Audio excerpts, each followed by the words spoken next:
Right, we'll jump straight into it then. So, I think someone was meant to be doing the monologuing today, and I'm pretty sure it was you, Ned. You said you wanted to do the monologuing for today. So I'll just do a quick catch up to where we were, and then you can pick up from that with the monologue. Last time you guys left off, you had been following up on a recent murder. After getting yourselves together and talking to Arabella Veros, Mr. Grace's correspondent to you guys, who would talk to you and then give you the case. Turns out several people have been murdered by their partner, all very attractive, all murdered by their partner, and all with seemingly little fanfare for the media. As you guys were sort of like brainstorming this and sitting down to talk it through, you discovered that there was someone else in your bar, Jasmine, someone who had refused to leave when you kicked all the locals out, who at once sprang to their feet and attacked you, and after a bit of a scuffle, you guys managed to beat him almost half to death and then turn him into gold. And that is where we left off, with you turning him into solid gold, which is where we'll pick up from there. So Ned, do you want to give us the intro from there? Yeah, from a cinematic point of view, it begins with the whole Ned just like sitting down looking at the statue, and then it freeze frames and it says and plays the music zooms in. It says, "Well, you might be wondering how I got here." and then it begins. Okay, Veronica Mars. No, wrong one. There. Gotham. Wait, no, Ullmanoch.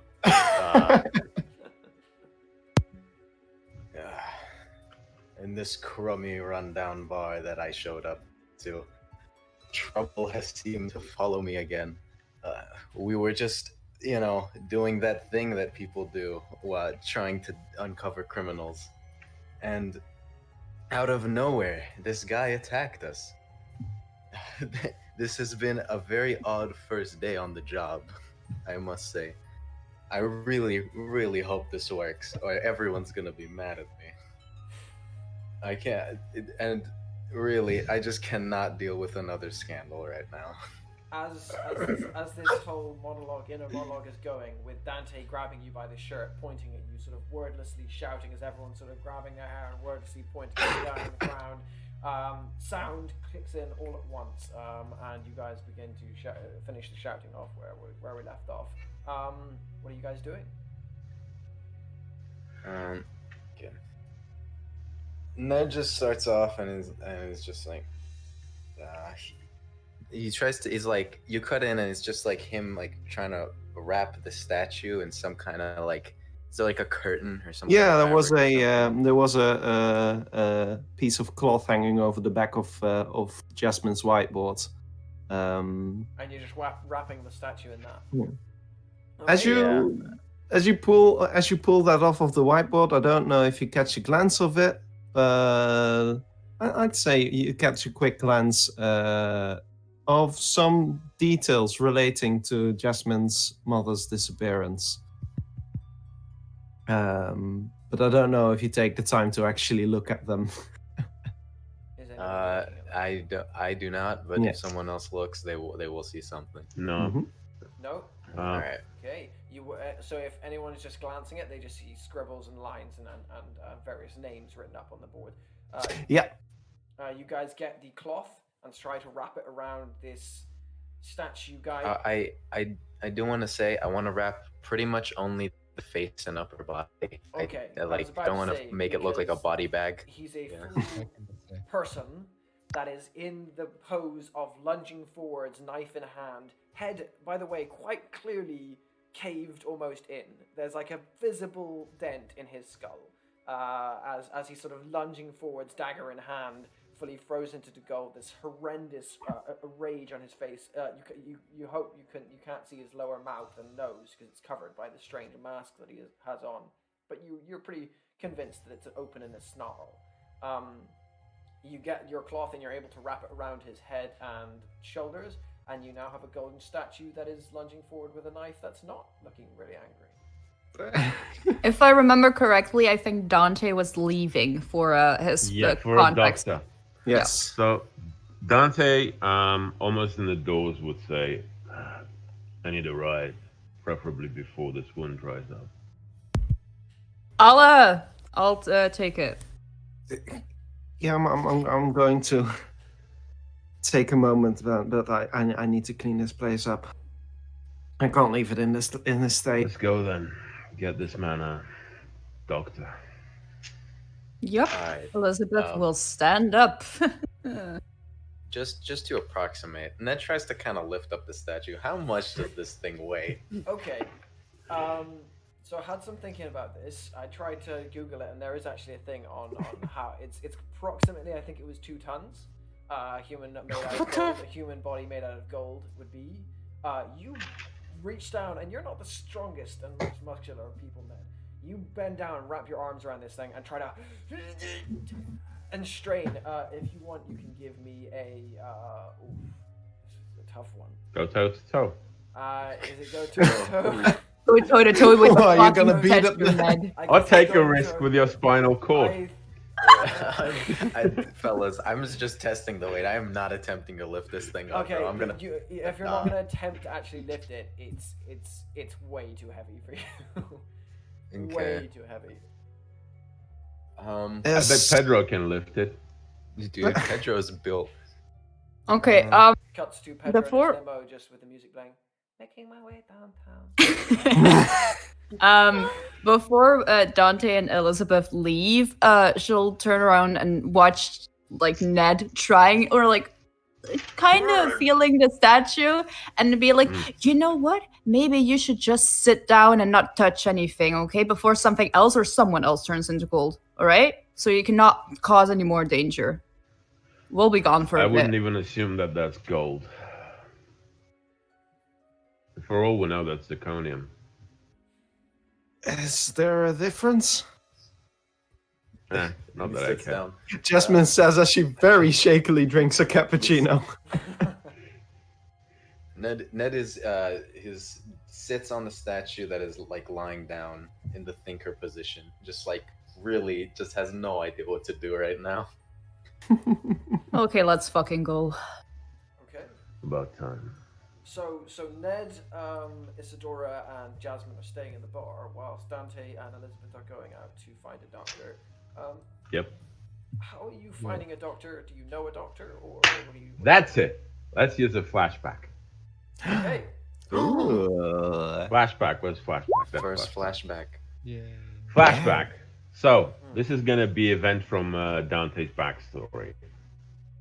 A few years ago, while Dante was doing some DIY investigating, being entirely disillusioned in the police's ability to do anything about his daughter's case, he had sought out all the illegal and not entirely wrong, but let's say for the purposes of the society's view of it, somewhat wrong avenues of search for his daughter, and he's been heard before without wanting to approach hospitals and A&Es and such.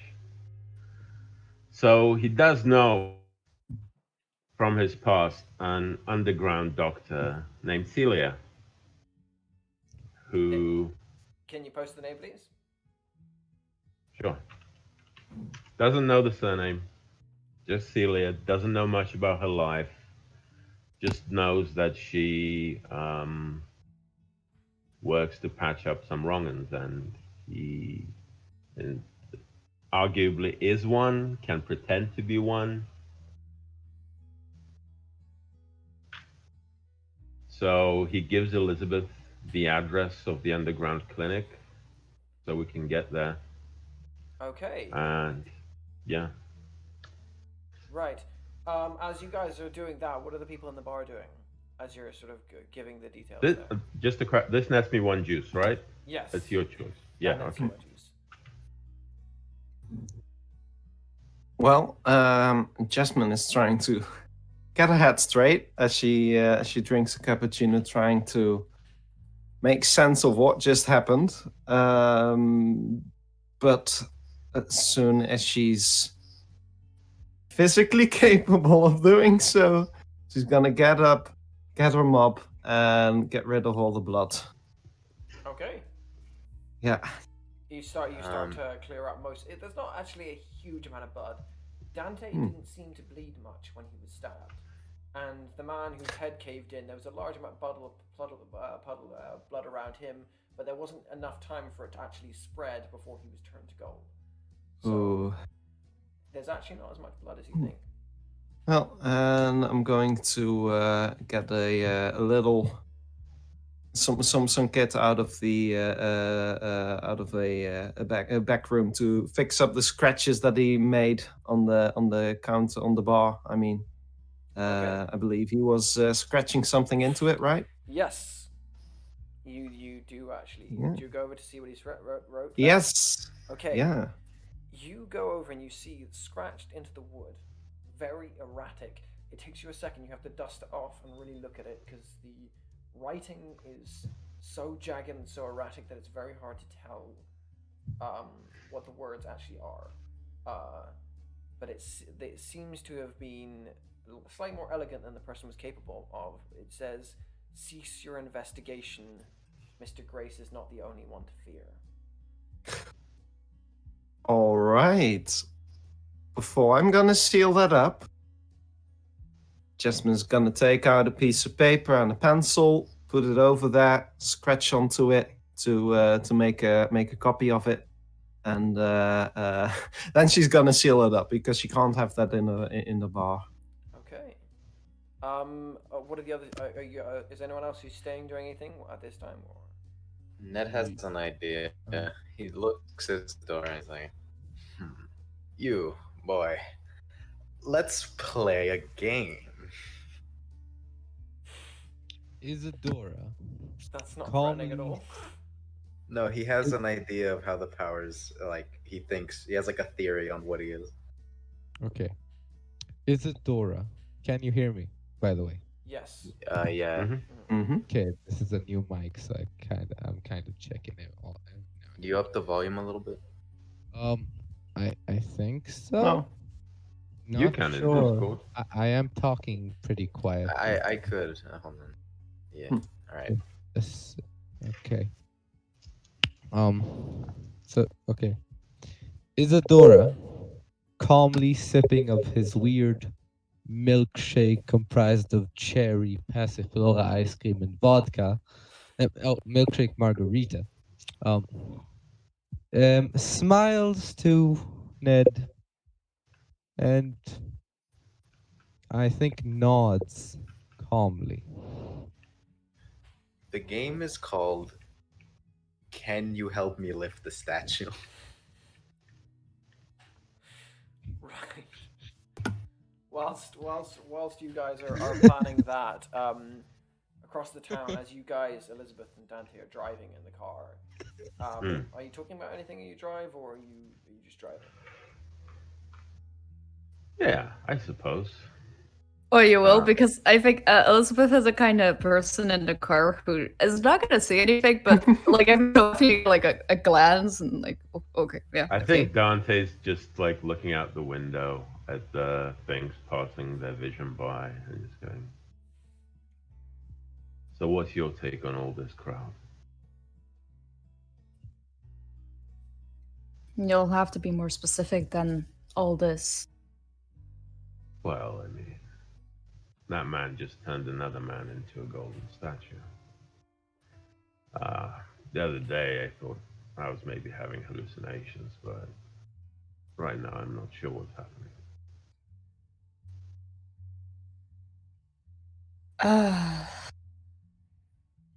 To be completely honest, I don't know what's going on. And it kind of freaks me out. But at the other end, it somehow feels like we're getting to know a part of the city and the part of ourselves that was strange to us before, or at least that's how I see it. Maybe. It's complicated, yeah. What do you think of Halford? Do you think this is a prank? For the longest time I thought this might be one of those prank TV shows. She will look at him, raise her eyebrows, and be like, honestly, I didn't even know who the fuck he was before I googled him last night. Same. So a prank. I mean, we could check for cameras and stuff like that on like microphones if we come back, because honestly, I don't know. Sounds too convoluted for a prank, doesn't it? Hire Mr. Grace, hire some weird barber shop. I don't see the punchline. We're gonna have to take this bullshit seriously. I mean, as far as we know, a guy just literally had some sort of panic attack and tried to murder someone and then was turned to gold. As far as we're concerned right now, that's real. So yeah. Well, Halford said he can turn him back into presumably human. So we need to find a doctor to assist with the trauma when he does turn back. I know. Yeah. Yeah. How do you know a sketchy doctor that won't ask questions? I mean, I just do. At this point, by the way, the drizzle that began this morning has intensified, is now coming down in quite a heavy rain, to the point where it's becoming quite annoying to even have your rain. What are they called? Rain. Where the windshield, fuck. The window wipers. Windscreen wipers, there we go. Yeah, windscreen wipers, that's the one. I completely forgot the word for windscreen wipers. Even having those on, you're still struggling to see a little bit. I think, yeah, she'll definitely slow down as well. You are driving up from Tomb Street, and you're getting closer and closer to what it looks like Old Harbor written on the map. And as you do, the houses go from very chic, nice houses with sort of a little bit of a rough thing. As you leave Tomb Street, it starts getting nicer and nicer. And then you get further into Old Harbor, and you start seeing various rather hipster-looking establishments. There's sort of like a lot of vape stores, and it's seriously hipster scene with a couple of like really nice restaurants. Somewhere into Old Harbor, though, they start getting a little more decrepit. And as you turn off on a corner, you find yourself in a rather dark and shady looking area of Old Harbor.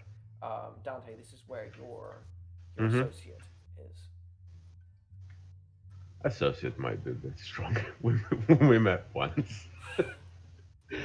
But yeah. All right. Elizabeth will stop before, well, where the address was that Dante gave, and then she'll turn to him and say like, okay, well, I will remain in the car. Cool. Dante will step out of the car into the raining city. First thing I want to do, actually, is not go straight to the doctor. First thing I want to do is procure stuff that we are going to need. That is, I'm gonna, maybe from Celia, maybe from other supplies Dante knows, buy some painkillers. Oh, Celia does all that kind of stuff. It's in with the price, in with the price of her. Okay, then I guess this will be a roll once I met Celia. So yeah, I'll just head down. You step up to her building, which is a series of apartments connected to one rather old-looking, almost Victorian-era building that has since become so worn down over time that it's not really. You look down at the numbers of the names there, and there's various names of families and names that are missing. There's something like Stephen Hatcher, and it goes dead. Just says dead beside it, and then beneath it you see it just says C. Is that a ringer? Is it a buzzer? It's a buzzer, yeah. Okay, I buzz. Nothing. I buzz again. What? Doc? Yeah? Who's this? I'm badly hurt. I need help. Ah, for fuck's sake. Who is it? Is it someone I know? Yeah, we met. Did I like you? Couldn't tell, honestly. You were making a face, but then I assume it was your doctor face. Maybe you did, maybe you didn't. Who am I to tell? Right. I'm getting a recollection here. Do you have money? Some? Listen, this is a tough one. I'm kind of busy at the moment. Look, there's better money at the end of this, if you can help me. Give me a convince check, please. Okay. I'm wondering if I should burn a tag. I have a question here. I just want to know, for the help and hurt points in the story, does my character physically need to do something to help, or can I use it now? Because I have a help point for Dante. You have a help point for Dante? I think you have to be with Dante to use that. Okay. Yeah. So all right. I'll hold on to that. Okay.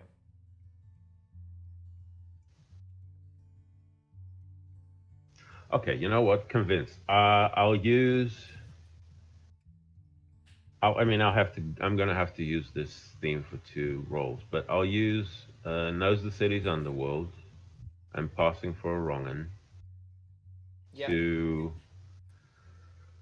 convince her that I'm hurt, I need help, and say something vague about how my superiors will be grateful monetarily if we can get this through. Give me a convince check. The second you say something about your superiors, there's a bit of silence on the other side. There we go. Boom. There's a long silence and you hear... fuck. And then you hear a string of angry words in what sounds like Gaelic. Yeah, we're gonna get along. And then she goes, "Are be fucking down now? Jesus Christ." And then the line goes off. A couple of minutes later, the door opens and you see a rather tall, very angry looking woman. Eternally angry. It looks like one day she got up and just decided, this is my face now, I will be angry from this moment forthwith. And her face is transforming into that expression. Her forearms upwards are covered in tattoos that snake underneath her clothes, right up to sort of like coming up to her collarbone. She looks rather sort of like worn out and kind of exhausted, and has her kit under her in a bag under one arm. And the second she sees you, she sort of slightly raises an eyebrow and goes, "Ah, I remember you now. Right. Doc? Where's the patient? You said you were all cut up. Where? Look fine to me." Dante just moves his jacket to show that he's been stabbed. I've not taken the worst of it. This is nothing. The other guy took a bit of a tumble and hit his head. I'd like him to not die. Right, well, you better get upstairs so I can tend to that. Again, I'm not the priority. Let's go. Well, if you're taking this, and she sort of bends over and has a look at the stab wound, and then she goes, "Huh. You don't seem to be bleeding much. I don't think it hit anything important. Alright, well, if you can think you can handle the pain, take a couple of these," and she hands you a bottle of painkillers and then goes, "Take me to the bloody patient, and there better be fucking money in this, I swear to God." Sure. There's the car. I'll be with you in a minute. While she's going to Elizabeth's car, Dante rings. I'm assuming Jasmine. Hey, found the doctor. Yeah. Well, all right. Tell the bellend that his face is going to be noticed. He should probably wear his idiotic mask again and prepare some money for the doctor. God, again. All right. Oi, Ned. Ned. Yeah. What is up? Do you still have your disguise or something? Huh. Yes, I do. And all right. You should All right. Yeah, that's lovely. And do you have any money for the doctor? I have money for everyone in this neighborhood. All right. Well, we just need it for the doctor. So, yeah, just keep that at the ready. Oh, this is for the doctor? Tell Don't us, worry. tell I us, have a plan. tell us where we meet when we meet the patient. Okay. Sorry? Where do we meet the patient? The bar or the hotel? The hotel. Go to the penthouse. I'm assuming the information is on. Yeah, I'm really. Yeah, you know what? No, it's on like on like an old phone in the bar. Yeah, Dante before ending the call says, "Wear your stupid mask, Halford." Puts the phone down. Want you to wear your stupid mask. His words, not mine. He puts on the mask. He's up. Okay. Seriously though, Isadora, please help me with the thing. Ned has a theory, just like in himself, on how the powers of Isadora work. So that's why he said, "Let's play a game." Did it do anything? You know, I do have a thing for that down in the cellar. Is it a pulley system? We need something. It's well. I'm really worried if Jasmine has a pulley system. Well, no. Here's the thing.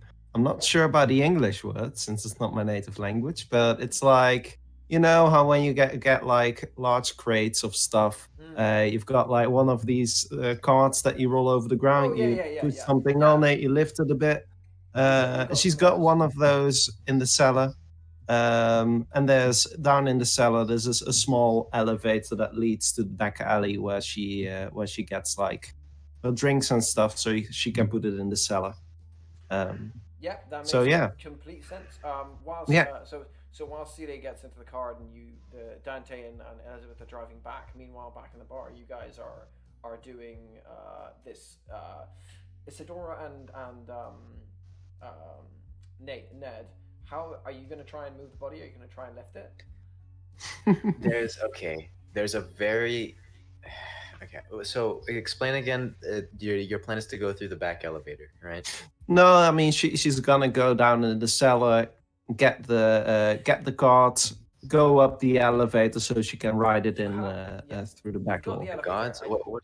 You've got the elevator and you've got the sort of the thing for lifting up barrels and that kind of thing. Yeah. One slight problem. That's great. They've got a little flat sort of like bottom bit that you lean back on. There's one slight problem. This guy was in the verge of jumping forward, so his legs are quite dispersed. One is far back and one is forward. So whenever you scoop under one leg and you pull back, it just sort of pushes him forward and he just flips. Well. So let me see if I can get some tape. Try something, okay? Oh. Okay. I haven't done this too many times, but get ready for something cool. You're not going to turn anything that I own into gold, all right? Well, not forever. And he turns all of the clothes on his body. And hold on, give me a second. And the mask.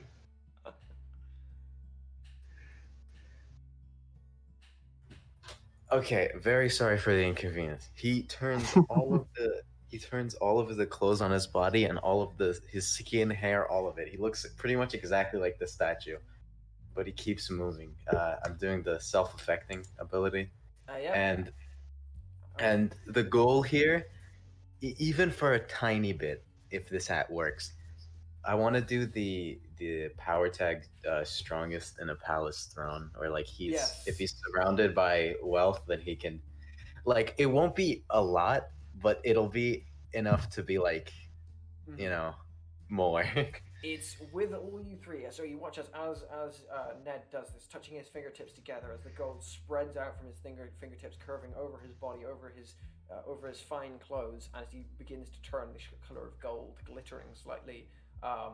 He begins to get a bit of an imbued strength, and after a bit more work of all of you guys working together and Ned's seemingly imbued strength, where he seems to have grown much stronger after he did this, you guys are able to haul this body onto the side of the thing and strap it on and get it to the elevator and finally haul it over to the elevator. But you are all sweating quite profusely by the time you hear a...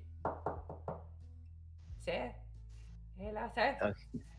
Hold on. One thing I did want to check. Is it raining for us at the bar too? It is raining for you guys at the bar too, yeah. It's you can hear it outside, yeah. Okay, I whisper to Jasmine, like, how big is your largest barrel here? It's definitely not big enough for a person.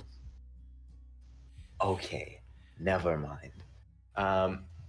He walks. He like slowly opens the door and like trying to hide the fact that the statue's behind him, and then quickly opens it and closes behind it and says, "Pedro, how are you doing?" He's completely gold, but because of the rain, it like melts off slowly. He stops for a second, seems to see it happening, and then something happens in his brain and he forgets it almost immediately. You see he's standing out in the rain looking pretty miserable as the rain is washing over him now in his suit and overcoat. Shirt slightly crumpled. It seems like it's the one he's been working in all day and put back on again. And he goes, I am here, sir, to pick you up. Pedro, first of all, here you go. He pulls out a pre-written check for like $15,000. And he says, "This is for now. You'll get a $30K one once we get back. All right? Oh. It's for the show. It's very important. Give me a second. I gotta go. Okay. This will make up for missing my daughter's birthday." Oh no! Oh no! Why would you do this to us? I'm back. Sorry, I keep leaving. What happened? Thank you for this. Oh no, he missed it! Halford should be glad that Dante wasn't there to hear that. What happened? He missed his daughter's birthday. I want to make that canon. What? I didn't hear it. It wasn't? You hand him What the happened? check and you hand him the check and he takes it and he goes, "Oh, thank you, sir." And as you disappear, he goes, as you disappear back in the doorway, he goes, "This will make up for missing my daughter's birthday." And you're gone. No. Yeah. I love this game so much. He says back, "Pedro, you did not have to come. I'm sorry." And he goes back in, and they opens the door, slowly takes out what is clearly a golden statue. You guys together manage to haul out. At this point, Elizabeth and Dante, you guys are pulling up to the bar just in time to see a golden statue being wielded out and a very confused limo driver standing beside it as you begin to wheel out. But why are we pulling up to the bar? Oh no, you're not. You're going to you want to go to meet them at the penthouse. Yeah. Mhm. So you guys have pulled up at the penthouse, and it seems to be. I even took pains to not make Celia suspect. Yeah. Go I'm even protecting the guy I don't care about identity and reputation. You know, why would I? Great guy, man. Ned, are you putting on your mask? Yes, it has been on this whole Okay, time. Good. Okay.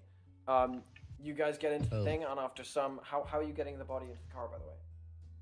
It's a limousine. I feel like there's enough room, but the car is just gonna snap in half if we put it in. So I don't really know how to deal with this. I'm being honest.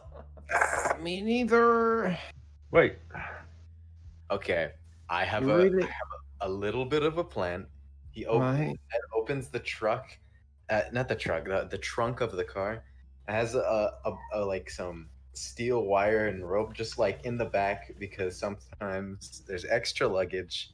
He ties it to the foot of the statue, ties it to the back of the car, and what the thing that moves the barrels, right? He keeps it on the statue, sort of tries to like makeshift tie it around so that the statue is now on wheels, getting dragged to the back of the Mr. car. Halford, we are not going to do this. I need this. I need this thing. Okay, we can't just wreck it with a giant statue behind the car. I'm open for ideas, you know. I don't know. You suggest we pick it up. Maybe maybe sir. Go for it. Maybe sir can have his orders delivered to hotel by delivery men. Right, get a truck. This would need to be pretty fast. Well, you've got money. Okay.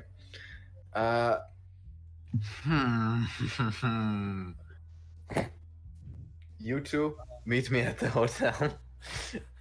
They get Pedro, drive them to the limousine. He writes another check for like 15K. He puts him in Pedro's hands. I've made a mess here. This is all my fault, you know. All right, one moment. I'm gonna close up shop, and Jasmine is going to take a couple minutes to to put everything like the whiteboards back in the back room and stuff. Ned stops doing this whole contraption thing that he was planning to do. Basically, he didn't get anywhere close to it. What he was trying, he pulls out from the trunk a spare phone, and says and calls both the moving guys and says to be there in like 20 minutes. You know. Okay, luckily your phone does not turn to gold this time as you put it to your and you start to phone in for the moving guys. It is coming to late evening at this point, so they are rather hesitant to accept, but after some minor bribery on your side / encouragement, they do agree to come round and collect this. Ned is sweating, but you can't see it because of the rain. So yeah. Sir, why did I have to come to pick you up, sir? I am confused now. Is your man? Can you still make your daughter's wedding or birthday? Wedding. All right, Godfather. Okay. If you leave now, can you still make it? I mean, yes, but I come all this way. I can do that. He sort of just turns and just. Pedro, it's your choice. I'm so sorry. It's just, Ben. Those checks also apply for silence, though. Don't speak of this. Okay. You watch as he climbs into the limo and he's driving. Who is he driving? He's just driving home, or is he driving people to the? I keep the phone, even if it was just for the phone. It was worth it. Okay. and yeah, oh man, can I take like a? Okay. I want to take a crack to my personality thing because it says I'm a greedy bastard. That's That's at the end, though. Yeah, I know that's at the end, write right? that down for now because that's definitely one. Yeah, I just in general. Yeah. You've given a lot of money to somebody who, Okay. You didn't need to. But yeah, okay. So after some, Okay, it takes wait, you guys wait. a couple of hours, and it is coming down to sundown now. By the time you finally, Ned is just sorry, but Ned's like pacing back up and down the street, just like really nervous, and I want to do this soon. So he pulls out the phone, he dials Todd's number, and he says it goes to voicemail because time difference. He's like, buddy, we're really in for the shit right now. Call in the boys in PR because this is gonna be a story if anyone spots me doing what I'm doing. I'll tell you all about it later. But listen, I know you'll be in Ullmanoch in a few days. You're on your way here. Just be ready for some weird shit when you land. Okay. And that's it. And with that, you're at the end of the message. Okay. This is my fault, but it's not completely my fault. So in the meantime, while this is happening, Isadora is trying to lift up the statue. It's at this point it's been just left to the side. Are you gonna put like? I mean, it's been Ned's calling some moving people to come and collect it now at this point. I know, but Ned told him to do it, and I mean it you just. can try, but you're gonna take a strained one from it because it's too heavy. That's worth it. Okay, it just seems to fit. You just you struggle it with it for a while, and you manage to just like lift one leg up for it. It's just the weight of it is too much. It takes you guys like a couple of hours before everyone finally convenes at the hotel. The moving people come, they collect the statue of and as they sort of collect it, they're sort of like, whoa, that's a fucking freaky ass statue there. Oh, all right, okay, that's fine. We'll collect, and they sort of throw it into the back and then bring it over. And it is coming down now to very late evening, sort of like 8-9 o'clock. By the time you guys get the statue off back there and are in front of the hotel. Quick question. How's my head? Because last session I ended with intoxicated 1 because of the person that attacked me. You surprisingly, that intoxicated has faded completely. Oh, but you okay. have a very weird. I'm not gonna say because it was only intoxicated 1. Mm-hmm. You have a little bit of a hankering to have that again. That whatever that was in his mask, you kind of want that again. A taste of that, just a taste. Just a taste. Just a taste. And that also brings me to my invigorated status. We didn't discuss anything on how it would work. It fades over time. I assume it's gone by now, right? That would have been gone by now. Yeah. All right. Well, so does Ned take us up to the up to his penthouse? How do we get the statue in the elevator of the hotel? Well, the moving people can help, right? Yeah, they help, but it's 2 tons. It is a fuck ton. You can see they are struggling. They're both big, beefy ass guys, but they are struggling.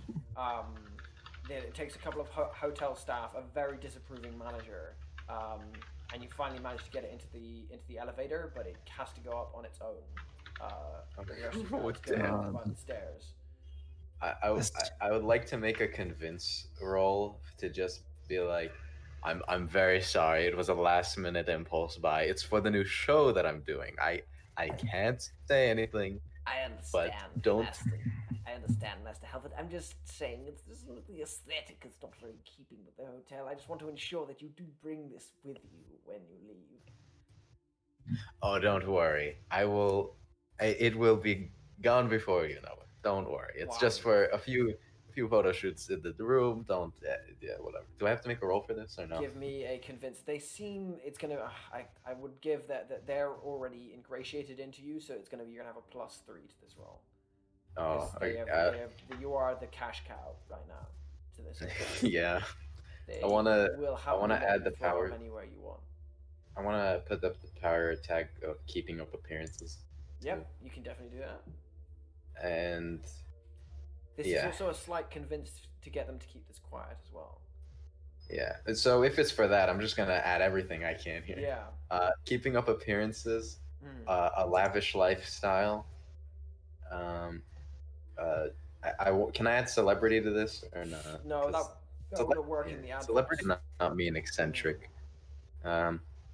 And there's shame here, so I can't really put shameless. Yeah, there's shame. There's definite shame. Okay, so convince. What the fuck? You can see, no! That's so low. But I got a +3.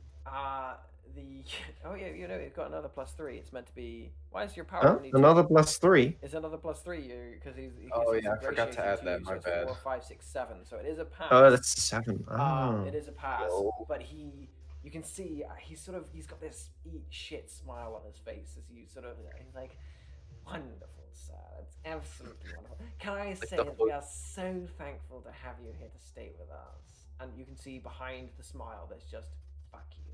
I can't wait till you leave here, little shit. And behind that, and then on his face, there's just pure smiles and ingratiate, and there's the contempt. Pure contempt. But you can sort of see there's a little bit of a formulating in his mind as well of Twitter. I had to put up with Ned Halford for 3 weeks. He did this. Shock horror is formulating in the back of his mind. But he helps you. I give him a hearty wink and a thumbs up. And yeah, man, I'm assuming we're all at the hotel like lounge. Yeah, we met but up. at this point, Yeah. by this time, you've managed to, after leaving the statue on its own in the elevator, following it up to your penthouse, managing to get there and then dragging it into your room. You finally, all of you, find yourself inside Ned Halford's hotel room, which is Ned. Would you want to describe what your hotel room looks like? Yeah, it has. You walk in. It's like it's the whole top of the hotel. It is a penthouse.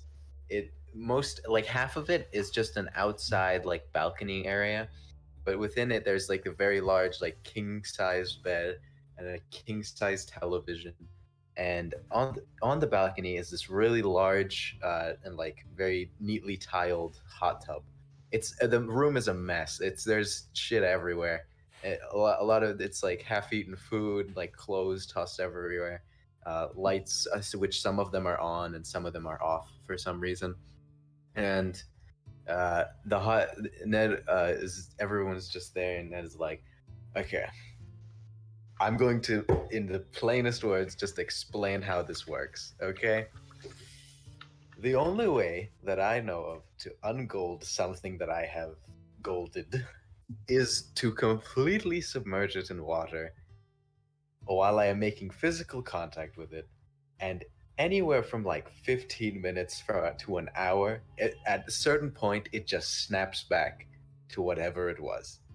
This guy is not gonna be happy when he snaps back. So that's what you're all here for. What have you guys done with the doctor, by the way? Yeah, I was gonna say that. Good question. Maybe it would be best before we three enter. Elizabeth would suggest to Dante to maybe like for 5 minutes or something keep the doctor occupied, as to like not do all of this take the scenic stuff. route. Take the scenic route, and before when we get there, Dante will say, "Come to think of it, Doc, it's starting to itch in a weird way. Can you take a look at this?" It's starting to itch. Are you feeling heat in your face? Are you, oh fuck, I need to. Yeah, like, oh, pull up your shirt. Elizabeth will. Is this It's an infection. Yeah, he pulls up his shirt, just stands there while she looks him over. I mean, I can use this opportunity to do something and reduce my own status. I'm gonna change the game. Not with much. I think just obtain illegal substances.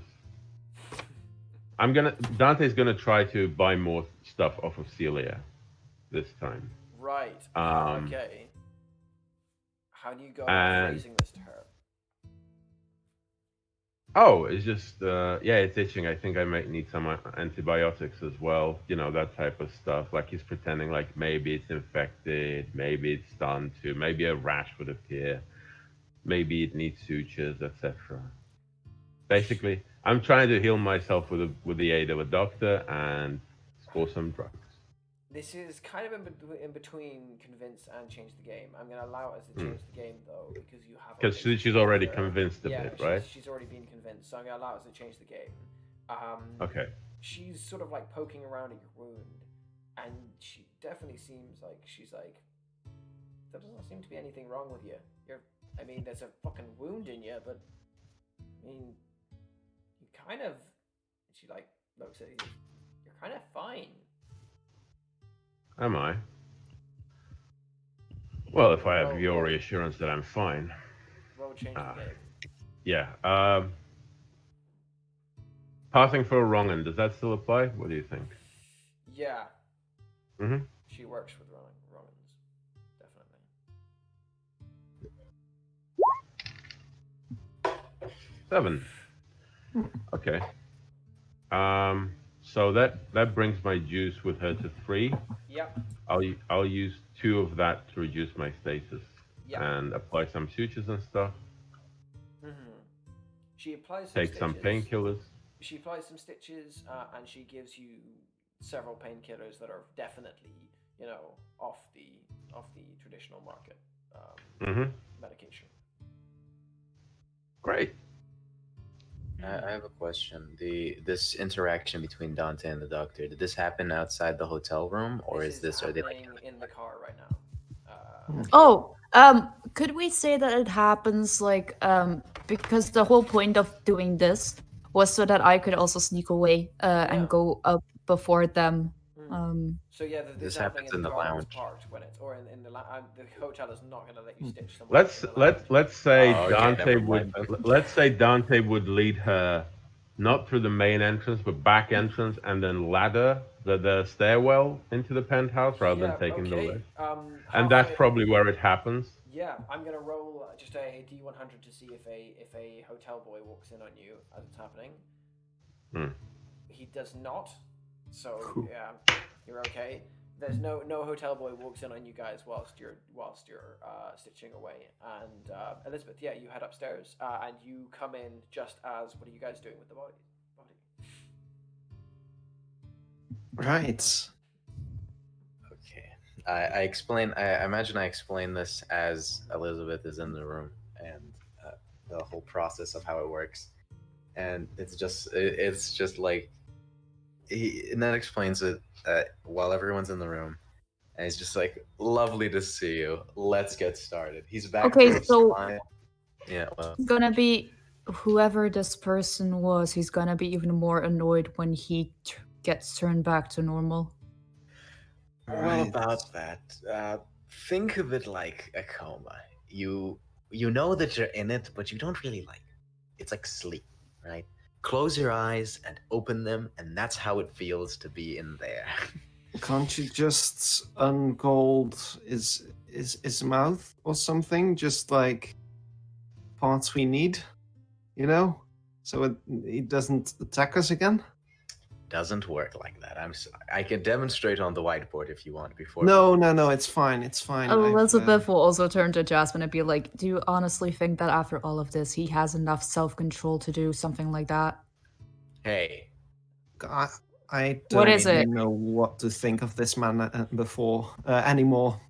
Before tonight, I thought he was just a cheesy but entertaining host. I call it eccentric. Anyway. Great.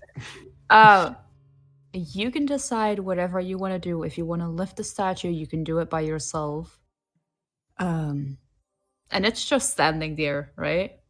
It's at the moment it's sat there. The cloth has fallen off its face, and it's just there, mask on its face with, at the moment, half caved in skull. It's a pretty fucking horrendous statue. Yeah, Ned starts the hot tub going. It's a really big hot tub. He starts it, no bubbles or heat, just water, and he's like slowly pushing it into No. it's making dents in the ground into the. No, you're not doing that. Ned goes away to fill the hot tub, and while Ned is away, Elizabeth would take a few steps closer to the statue, really intensely looking at it.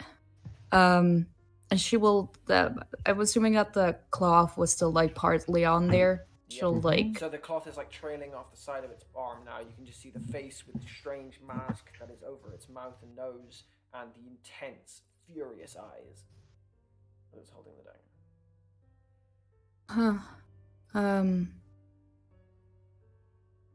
She will walk closer, and then while she's like eye to eye and like a few steps between them, look from his eyes, or the eyes of the statue, to like where the heart area is and stuff like that, and just reach out with a slight frown on her face and place her right hand on top of the statue's chest. And as her hand starts to kind of, if this were a living person, it would kind of start to feel warm, like it was heating.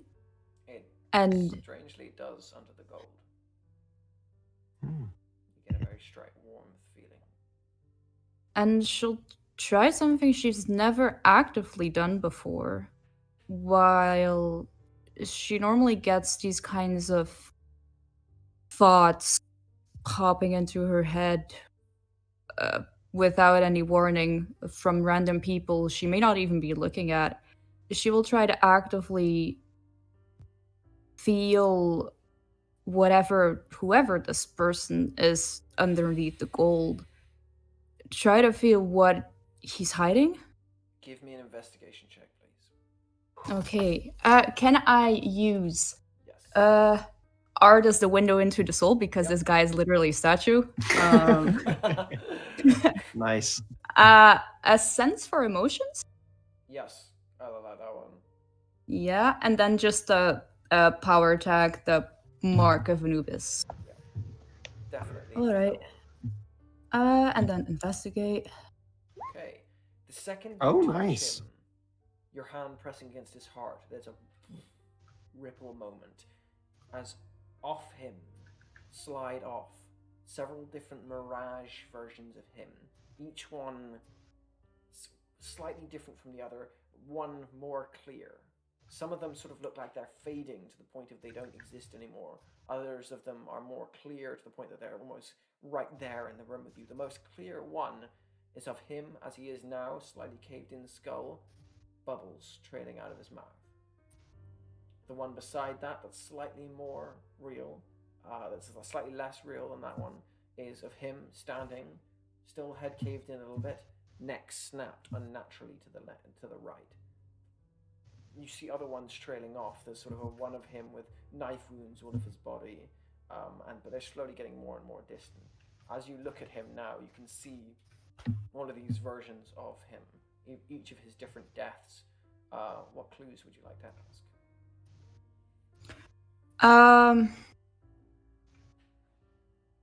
I don't know how broad I can go with this, but is this these violent tendencies that this person showed, are these natural to him? Are they something he would do? You look across the various deaths, trailing back through them, and you notice that there are very few of them that end with old age or end with any form of a peaceful ending. You take a look at that stone cold, furious face, and you see someone who is very far gone, past the point possibly of no return, as far as you can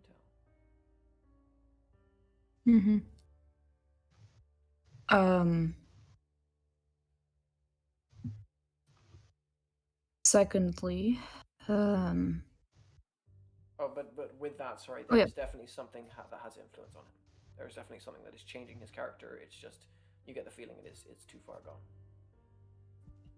Is this something just visible to Elizabeth or to everyone in the room? Nobody else can see the ghosts apart from her. Okay. Yeah.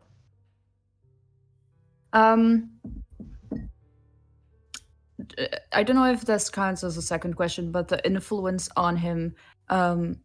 So, besides that, was he a violent or not healthy person? You focus on that, and as you do, all the ghosts sort of turn to you at once, and you see them go through the mask, and each one by one the ghosts reach up to the mask and clasp it.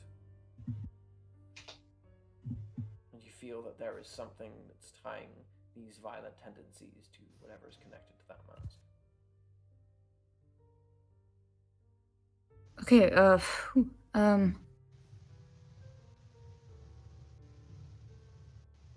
all right, then last question, do I see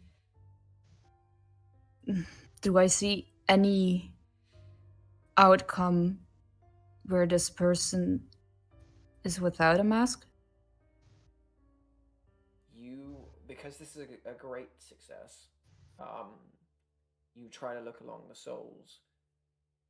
Out of the thousands upon thousands of outcomes for this individual, there is seemingly only one or two where they escape, and those ones are tainted constantly. As you focus on him, you see the various ghosts are now all paying you their attention, and very slowly they sort of clutch the mask and they trail it off with 3 fingers as one. They trail off their chin. Like 3 fingers. 3 fingers across their mouth like this. Horizontally? Like this. Can you see me? No, we cannot. And Oh, no. try to describe it because No, it's across. he is in roll 20. 20. Yeah, it's been out for a while. I can't see. Oh, dance, no. Nobody can see. Wait, we could see you. We could see you. Roll 20. cannot. I cannot. No, wait. Oh, yeah. Okay. Okay. Yeah. Okay. Okay. Yes. I will. So- I could see you. No worries. Vertically or horizontally? Like this. Vertically. Hmm. All right. Okay. Like an Okay. Egyptian beard. Yeah. I think before she retracts her hand, she will just whisper. Not something anyone in the room would be able to hear. She'll just say, sorry. And she'll take a step back. You step back, and the last thing you hear is just this gasping breath that goes, taste!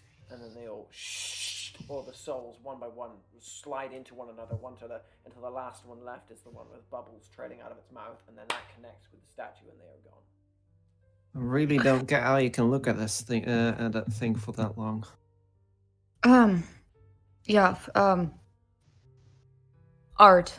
It's a subjective thing. Yeah. That's one way to call it. Look, I don't know if it's a good idea to put this man into the bubble bath. You sure? Because we kind of came all this way, and it's been quite a long time until we... Look, I just want to have all of this over with, and... I mean, he needs medical help, right? That's the reason why he's here. Yeah, MC, was it the kind of bubbles that are bubble bath, like watery type, or the kind of bubbles that are like ew substance kind of bubbles? You sort of, so it looked like it was sort of in between the two. It was either bubbles coming out for air, and it was bubbles coming out like foaming. You're not sure which of them. Okay, was. yeah, okay. You're not certain. Elizabeth is an art teacher, right? She is. Yeah. Okay. Can we say that Dante and the doctor walk in now? Like after this whole hand thing happened, or no? Yeah, Dante and the doctor have reached the door at this point. Yeah, It's whether or not probably they like can- going up the stairs, going, not long now. Sorry, it's a Oh, bit of a fucking hell. walk. Just... She will. Oh yeah, if the doctor and the thing enter, it may happen. The thing. But she will just turn to Jasmine, like, and say, "Okay, look, I see no way of this ending well for whoever that person was. So all we're doing right now, it may just be in vain." So you can look into the future, is that your thing? Maybe. Well, honestly, I don't want to see this thing moving anymore, so... Fellas, the bath's full. Oh, the doctor's here. How nice. Right. Okay. Well, first things first, and he hands the doctor a check for what's a roll a d100 for the amount that he gives the doctor. He gives the doctor a roll of what? No, can you roll a d100 for the Okay. amount of money he's going to give? A roll the of doctor? Mentos. There you go. Your mask better be made of Kevlar if That that's a is small your- amount. well, I mean, at this point, the doctor. At this point, Dante and the doctor are reaching the door, and she's just sort of like, I've never like looked after someone in a place like this. I have to be honest. Usually, they can afford real doctors. I'm not saying like I'm not a real doctor. I'm a real doctor. Just Hey. degree or anything, sort of more. I just remembered how you passed me up a few years ago, and I thought you were a good candidate, and you could use a bit of cash to help the locals. I mean, you'd be surprised how much you can learn on YouTube.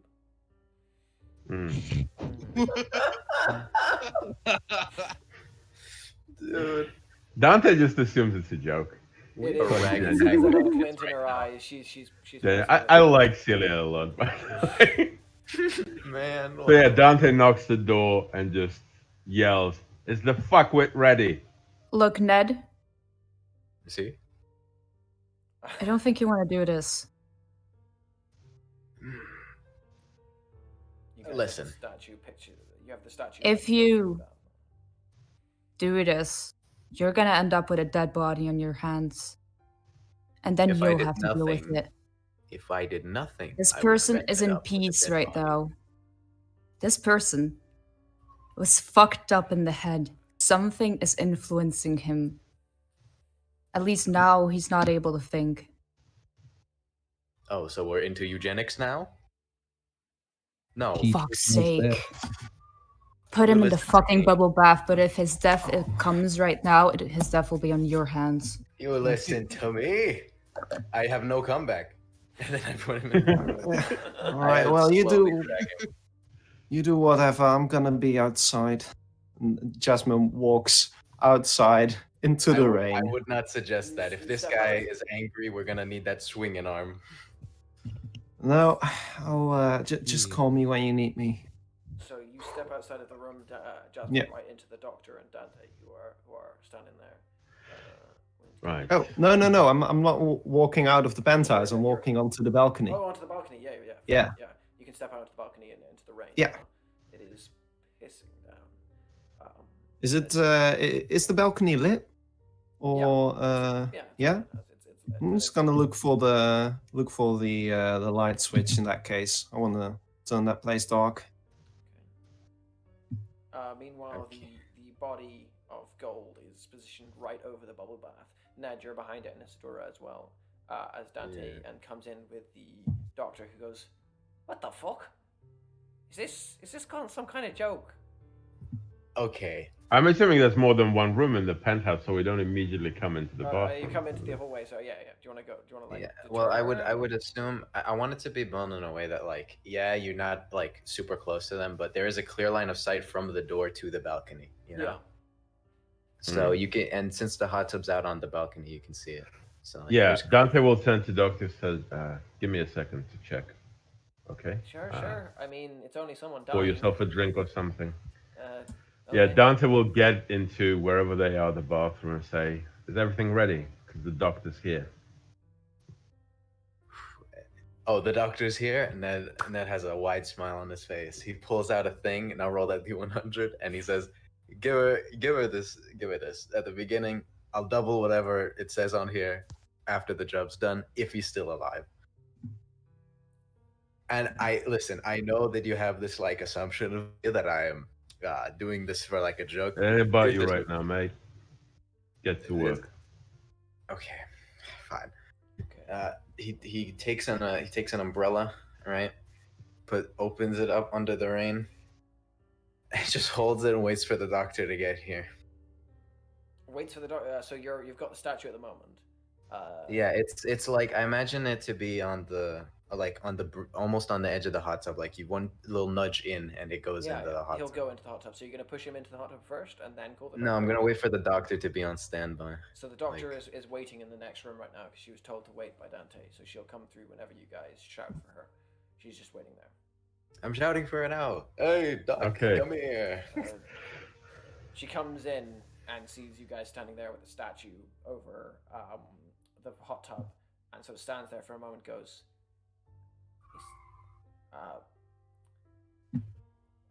what the fuck? Should I explain? Because like we have all the time in the world right now. Who's dying? Who's dying? He would be dying That's if he a was fucking not. statue, mate. For now, I'm just gonna explain this. He goes in there, I touch, and then at some point during an hour, he come back to life. he was dying when he come back to life. You need to make sure he don't die. And Dante, I would appreciate if you could. And as you say it to her, she goes, "All right," and steps forward. She goes, as she passes you, Dante, she takes off her coat and she goes, "You didn't tell me you were part of all this shit." And she goes over beside the statue. Interesting. Oh man, I must say, Doc, you look lovely this evening. You were really great. Dante, could you do that thing where you like jump in front of someone if he's mad when he wakes up? First of all, last time I stepped. I didn't jump. Dante goes, "Sure, worst comes to worst, I'll throw you in front of him." You know, great.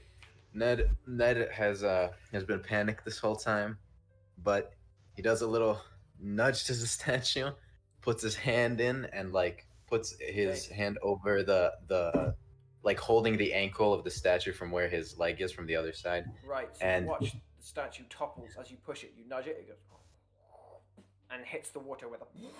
There's almost like a wave around it as it sinks right to the bottom immediately. Your hand goes under the water and grabs it.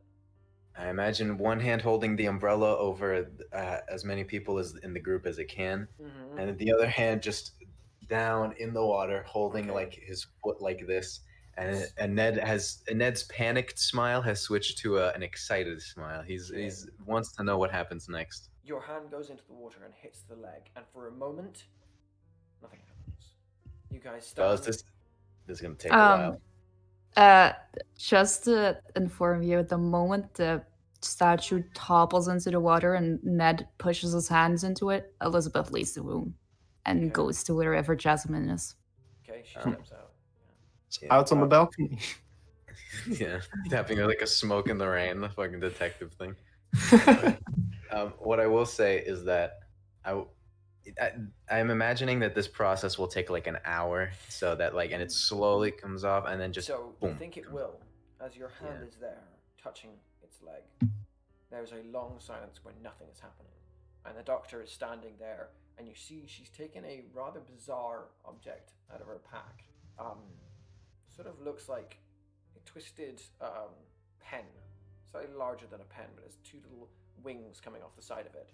She clicks it, spins it between her hands, clicks it closed again, and you watch that her hands are glowing green. And as she clicks the pen away, you see there's an odd green glow to her hands, and she's waiting. And it happens all at once. For a moment, I'd like to roll, take a risk. Hold on, before... As you're holding it, it says just silence, and then you take a look away, and as you look away, you look back, and suddenly the entire hot tub is filled with tiny flakes of gold that is obscuring everything beneath, and the leg beneath your hand jerks suddenly, and you're gonna there's a soft move as there's a movement as this body from underneath the water surges upwards, dagger coming towards you, Ned. What do you do? Oh man. Okay, I would like to roll a take a risk, because that's what this was. And I want to turn immediately as this happens. I want to take the umbrella and just immediately, like a shield, just go turn it into gold and block him. And Allow that. I want to burn That's great. The golden touch tag, the power tag. Definitely. I want to help. Yes. I want to help. I'm gonna subtract one health point that I have with Ned, and I'll help it by basically, while he's doing the Captain America bit, I'll try to swat the knife out of the hand. Okay, got it. When I burn a tag, it is like I can't do anything else other than that one tag and burn it, right? You burn that tag, and that tag is now gone for the rest of the session. Okay, but if I burn it, I can't add like power tags and then also burn one of them. So right? You add the tags, but once it's burnt, it's now a score of 10. No, you can't add tags actually. Yeah. Just the entire session, or until you get it back somehow. Until you somehow. Okay, just checking. Yeah, you have to do something to get it back, or take a hog, or take a relax, or something like that. Okay, I will roll now. Take a risk. And which tag are you burning? Oh! Are you burning? I'm burning the gold touch. The gold. Touch. Okay, so you burnt your tag. Okay, right. Yeah. Oh, so I don't need to do the help point then. If you're burning the tag, you won't need the help. Oh, okay. Okay. Yeah. So I burn it. Okay. So that's going to be an instant success. What are you going to do with your instant success? With my instant success, the knife arcing towards me. Immediately, he just sees it, and his smile grows wider, and he's just like slow motion. The umbrella turns to gold. It goes down, and just he stabs the knife. It goes through the umbrella halfway in, but halfway in it turns into gold, and then the knife is stuck, and the guy falls backwards from like the impact of hitting the umbrella back into the water. So you watch as that happens. He stabs it in. The knife punches through the umbrella, and then suddenly it sticks, and the gold begins to melt onto his fingers. He pulls back and taste. And at that point, what are you guys doing? As the doctor's going to try and lunge forward and grab him by the face. So what is the guy trying to do? Just like he's rabid, he wants a taste. He's rabid, and you watch as his hands are going towards the mask. At his face. Oh, I'll rip the mask off his face. You want to rip the mask off his face? I want to rip the mask off. That'd be go toe to toe, right? Go toe to toe, please. Huh. He's not trying to actively harm anyone, right? He is kind of at the that's a difficult one. He is going for his. I'm thinking of tags. He is going for his mask. You don't know if it is. It's a hard one. I think one doing is with intent to harm you guys in some way at this point. Going for. So my mythos tags will apply then, right? Yes, they will. Yes. What about Death Wish? Do you think? No, I don't think that applies. I don't think Dante thinks he can kill him right now. No, if anything, Dante feels pity for this man right now. Yeah, you're not dumping into danger. You're trying to help someone. It doesn't really quite fit. So there we are. Right. Oh, nice. He forwards and snatch his mask just as his fingers are coiling around, and you pull it off. The sight beneath, though, however, you see pale skin that looks like it is rotted and turned almost a slightly reddish color. His entire mouth to jaw is completely pale and rotted. His teeth have turned black beneath the mask, and as you pull it free, several red droplets fall out of the mask. 3 to be precise. One after the other, it go, and a whole load of steam goes. 3 droplets of blood. 3 big red, what look like stones, fall off and go into the water one after the other, and immediately off the mask there's a sound as it comes off. As the man is screaming in pain, the doctor jumps out, grabs him by the face, and there's a pulse of green energy, and you watch as his skull goes back out again. And as he falls back downwards, her hands turning dull, she sprawls backwards, exhausted. He now stands, feels his skull, goes, Chase! And he's going to start diving into the back, trying to find those 3 red pills. Okay, so I still have 2 to choose, right? Manage to achieve your goal, so I took the mask. And the second would be block, dodge, or counter their best attempts. So Dante will somehow try to subdue him. Dante's not a fighter, but he still can kind of get his arm and the other arm and hold him while the doctor and Ned need to do what they do, so he doesn't get the taste. With Dante. I want to, as Dante is trying to subdue him. First of all, I want to give him a help point, but I wanted to. No, that's part of the go toe to toe, right? That's part of the go toe to toe. Counter. Your success. You choose. Yeah, you chose. You only choose 2, not 3 though. It's only 2. Yeah. It's 2 out of 3. Yeah. So you jump over, and you're gonna only way you're gonna possibly be able to subdue him is to get into the hot tub with him. I don't care. So you you dive headfirst into the hot tub, your arms wrapping around his arms as he's scrambling for the whatever these little tiny pills are that are now in the water. That is. Eventually, try to like half Nelson him or something, so his arms are above his shoulders and he can't reach. He's not very strong, which is slightly weird. As you're tackling him, he seems to be like slightly weak and kind of malnourished beneath your grip. He's got like very little musculature to his bones, and you get the feeling he hasn't eaten in a very long time. And as you tackle him and grab him, he just wanted to taste. That's why you hold him, The water beneath you is starting to turn red. I have a thing I want to do here. Okay, Ned steps into the. He does like the fucking thing. He does this to like his pants, and he just rolls them up and like steps into the pool, of the hot tub, and just plunges his hands in and tries to search for it. And does he find anything? Would this be change the game? This is this is a difficult one. This is gonna be a change the game one, but it's gonna be quite a. Would it be face danger? There's gonna be at least a 3 against you at this point because they are tiny things in a hot tub with the water churning. Okay.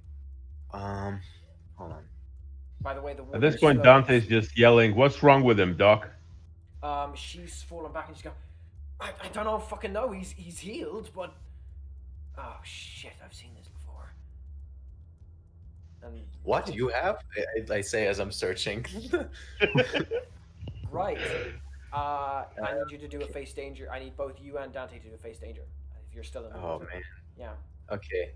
This is resisting a intoxicating substance. I don't know if this would apply here, but you know Ned's Bastion ability, right? So would that apply here? That will apply there. Yeah. Okay. So I'm gonna add immune to corrosion as part of it, and always in effect. And fuck, man. Okay, face danger, right? So this thing's not trying to kill me. I think this is just a flat roll from me. He's struggling madly against you. Not trying to kill you now. He's trying to get. No, I mean the thing that's about to intoxicate me. It's not a mortal danger. Not as mortal thing. It's not a mortal thing. Okay, so I'll just do a flat face danger. Okay. Ooh, right. Take the full status. Dante might actually like this. You never know. So, Ned, first of all, you dive in, your legs turning into gold as you step into the water, the intoxication not managing to reach you. You reach in with the water, your hands turning to gold, and after pure luck, you do manage to grab the 3 little pills that are in this thing and pull them out. They look like the water seeping off them is thicker and darker red as it pours off them, but they're not seeming to get smaller at all. And your hands curl around them. Meanwhile, Dante, the red water that is washing over you as you're holding this guy, the guy is going, just let. And he begins to sort of ease as the water reaches him and goes. At that same point, you start feeling this intoxicating feeling coursing up your body. It's intoxicating yet also unbelievably comfortable feeling. It's the strangest drug you've ever felt. It doesn't make you feel any sort of exhilaration or anything. It's just pure relaxation. Dante hates that. So calm. And the second you're calm, all these wonderful bad memories just have this beautiful glowy tint to them, and you just want to stay in this bath with this wonderful water forever. And I'm going to take an intoxication too, as the pills are removed from the thing, and the second they're removed, the water gradually turns back to normal. You are now holding the guy in your arms. What are people doing? As Dante, you've got him hold now. He's going to try and break 3 in a second. The second he realizes the water's gone back to normal again. Okay. I have a question. When you say he's malnourished, did he get more malnourished than the first time we saw him, or was he just always malnourished? You just see that he is quite a malnourished person. Okay. I have a thing trying to think of how to. I think it qualifies to change the game. It's obvious change the game. Can you be louder, man? I can't hear you. At all. You are really quiet. I've got you at double the volume and can barely hear you. Were you talking the whole time and we just couldn't hear you? Oh man, my bad. Yes. Oh, I feel bad. Oh wait, can you hear me better now? Yeah, let's say a little bit, yeah. Okay. I was talking. Okay. I am going to try and sort of assign Dante a role. I wouldn't know how to explain it because I'm just basically making him better, better, You're trying to help with I give Dante an mean, he's advantage. terrific. How dare you? You're trying to so you're trying to sort of like aid him and make him better. That would be a change of the game. Yeah. Giving him juice, essentially. Yeah, Hmm. that'd be cool. I'm just trying. Brilliant. Yeah. So how are you going to do this? You're going to assign him a role. Yeah, I'm amazing. The role is interesting in the way that it's not really clear to Isadora what he's doing, but it doesn't count as a specific chess piece. Can I ask a question? Since this is happening to my character, does my character notice that this is something Isadora doing to him? Or is this imperceptible?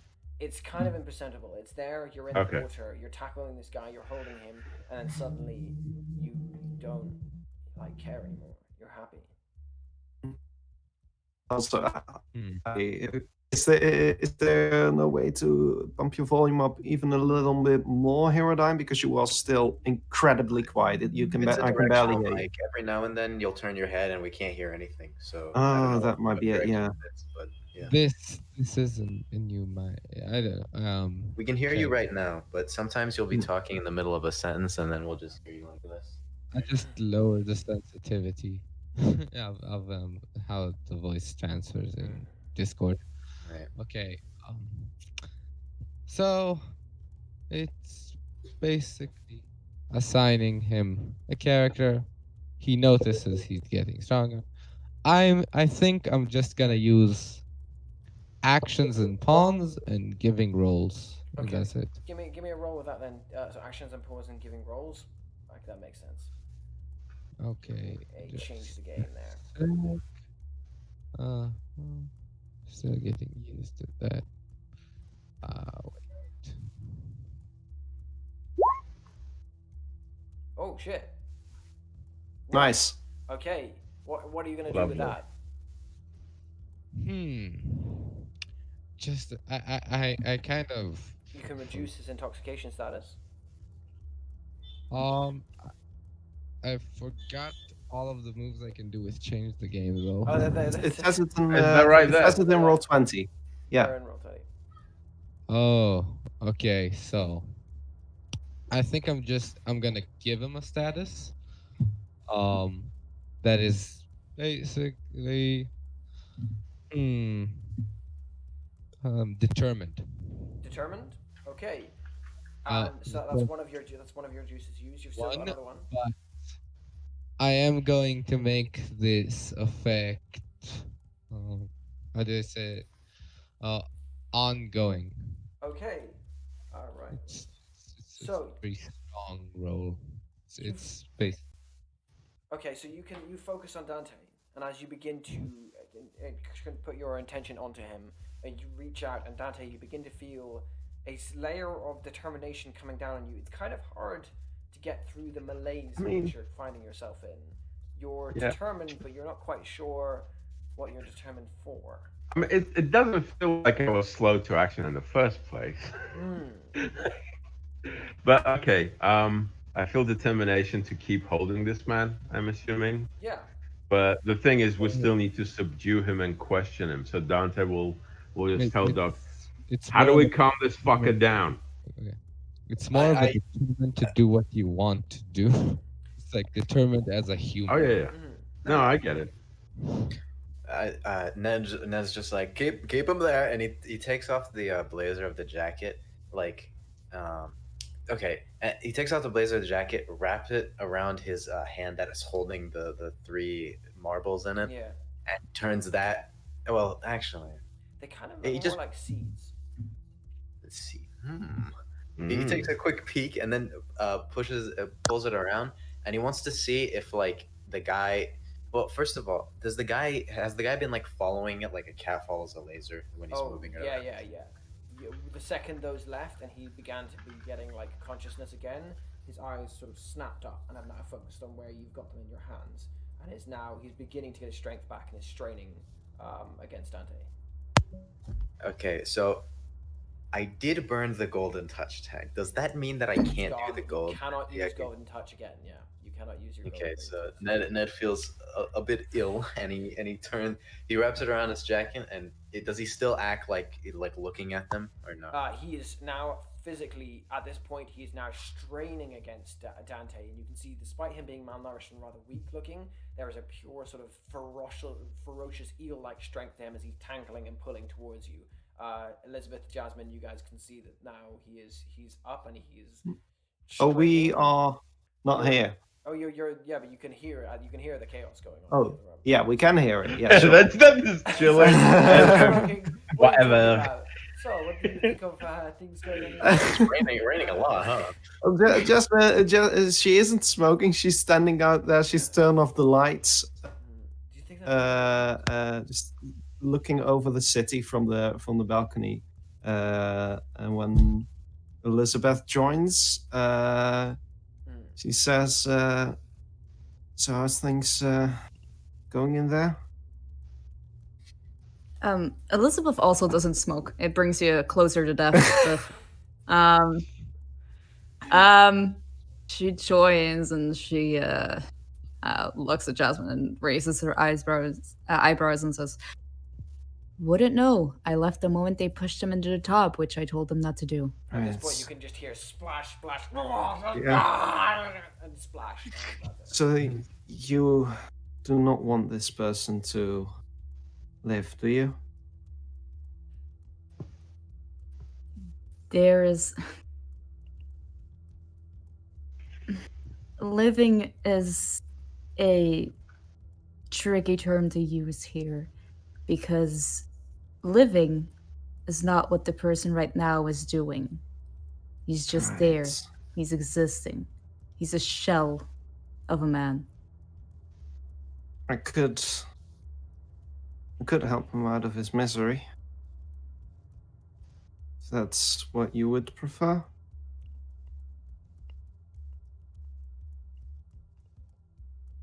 I don't like to make the call like that. I try not to. I suppose I will. And Jasmine is going to turn into a wisp of light.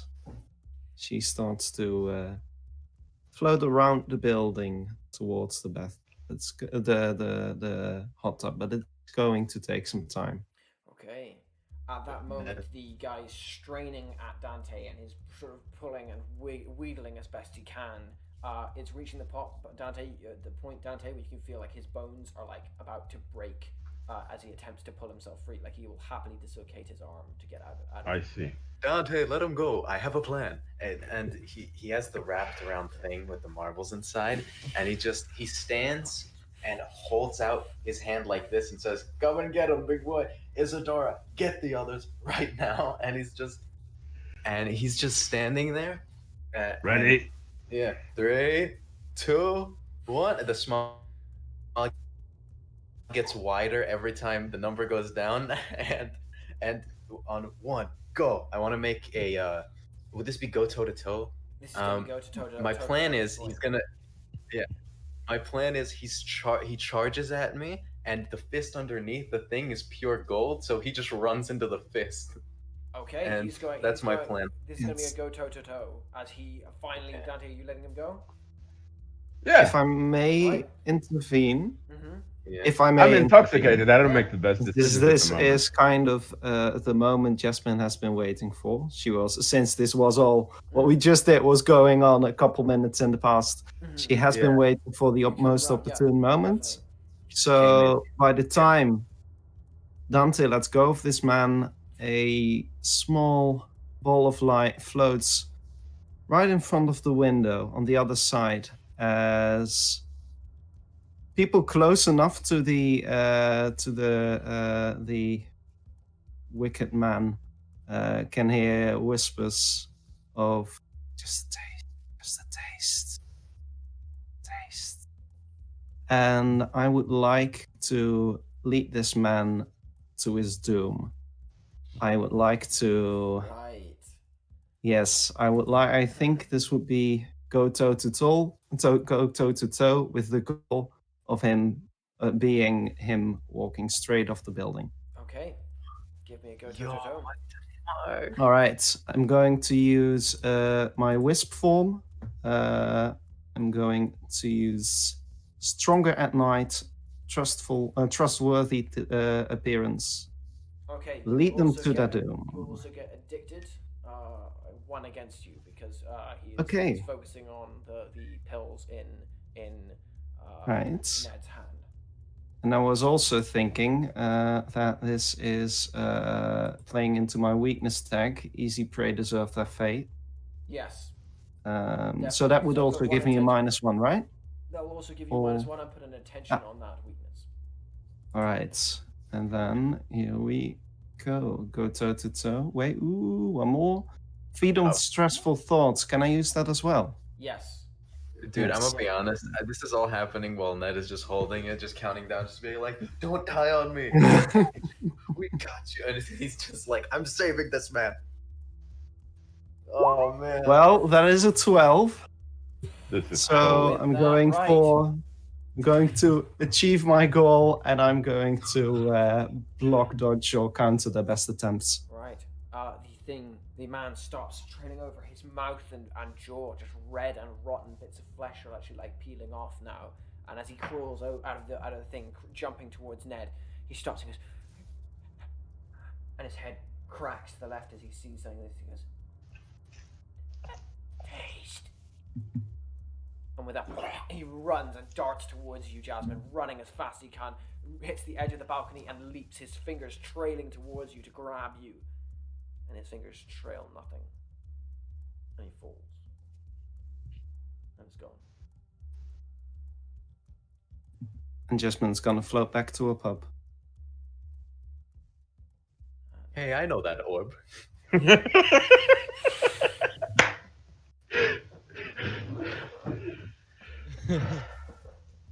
Dante gets out of the bath and looks over himself and says, "You gotta change your clothes, Halford." I have so many. What the fuck was that? What the fuck's going on? No, I was trying to save him. We were. I don't know what happened. He can't be saved. What? Why did you get me to rescue one of them? Why'd you get me to save one of them? What the? Wait. What do you mean one of them? Who's them? Kill people. Those fuckers, the addicted fuckers, the ones who are driving, going crazy in the lower town. What the? Why? You've seen more than one. Where have you been? I guess in a stupor, but... Well, those fuckers are everywhere. They're all over the place. Those... I see. Have you ever known of a case of them being recovered? Not in my line. I mean, I had one brought to me once who had just a try of the stuff, and he was fine after I managed to get him off it, but a couple of weeks later he'd gone back onto it, and then... I see. Have you got those have you got the stuff?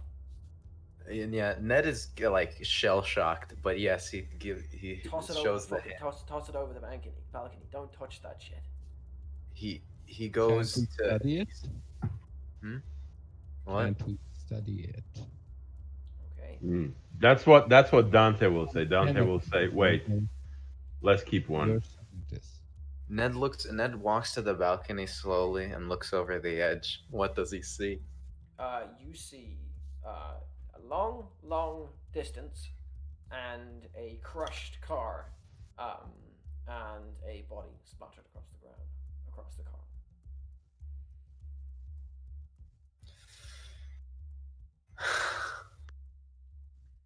Dante, you can't be fucking serious. Toss those things over the fucking edge. Do it now. Look, we have them now in our hand. We need to know how they work. We need to understand how they work. We can't just let them go. I'm not having any more of this. I'm gone. And she gets up and she's like, "You take it with your body.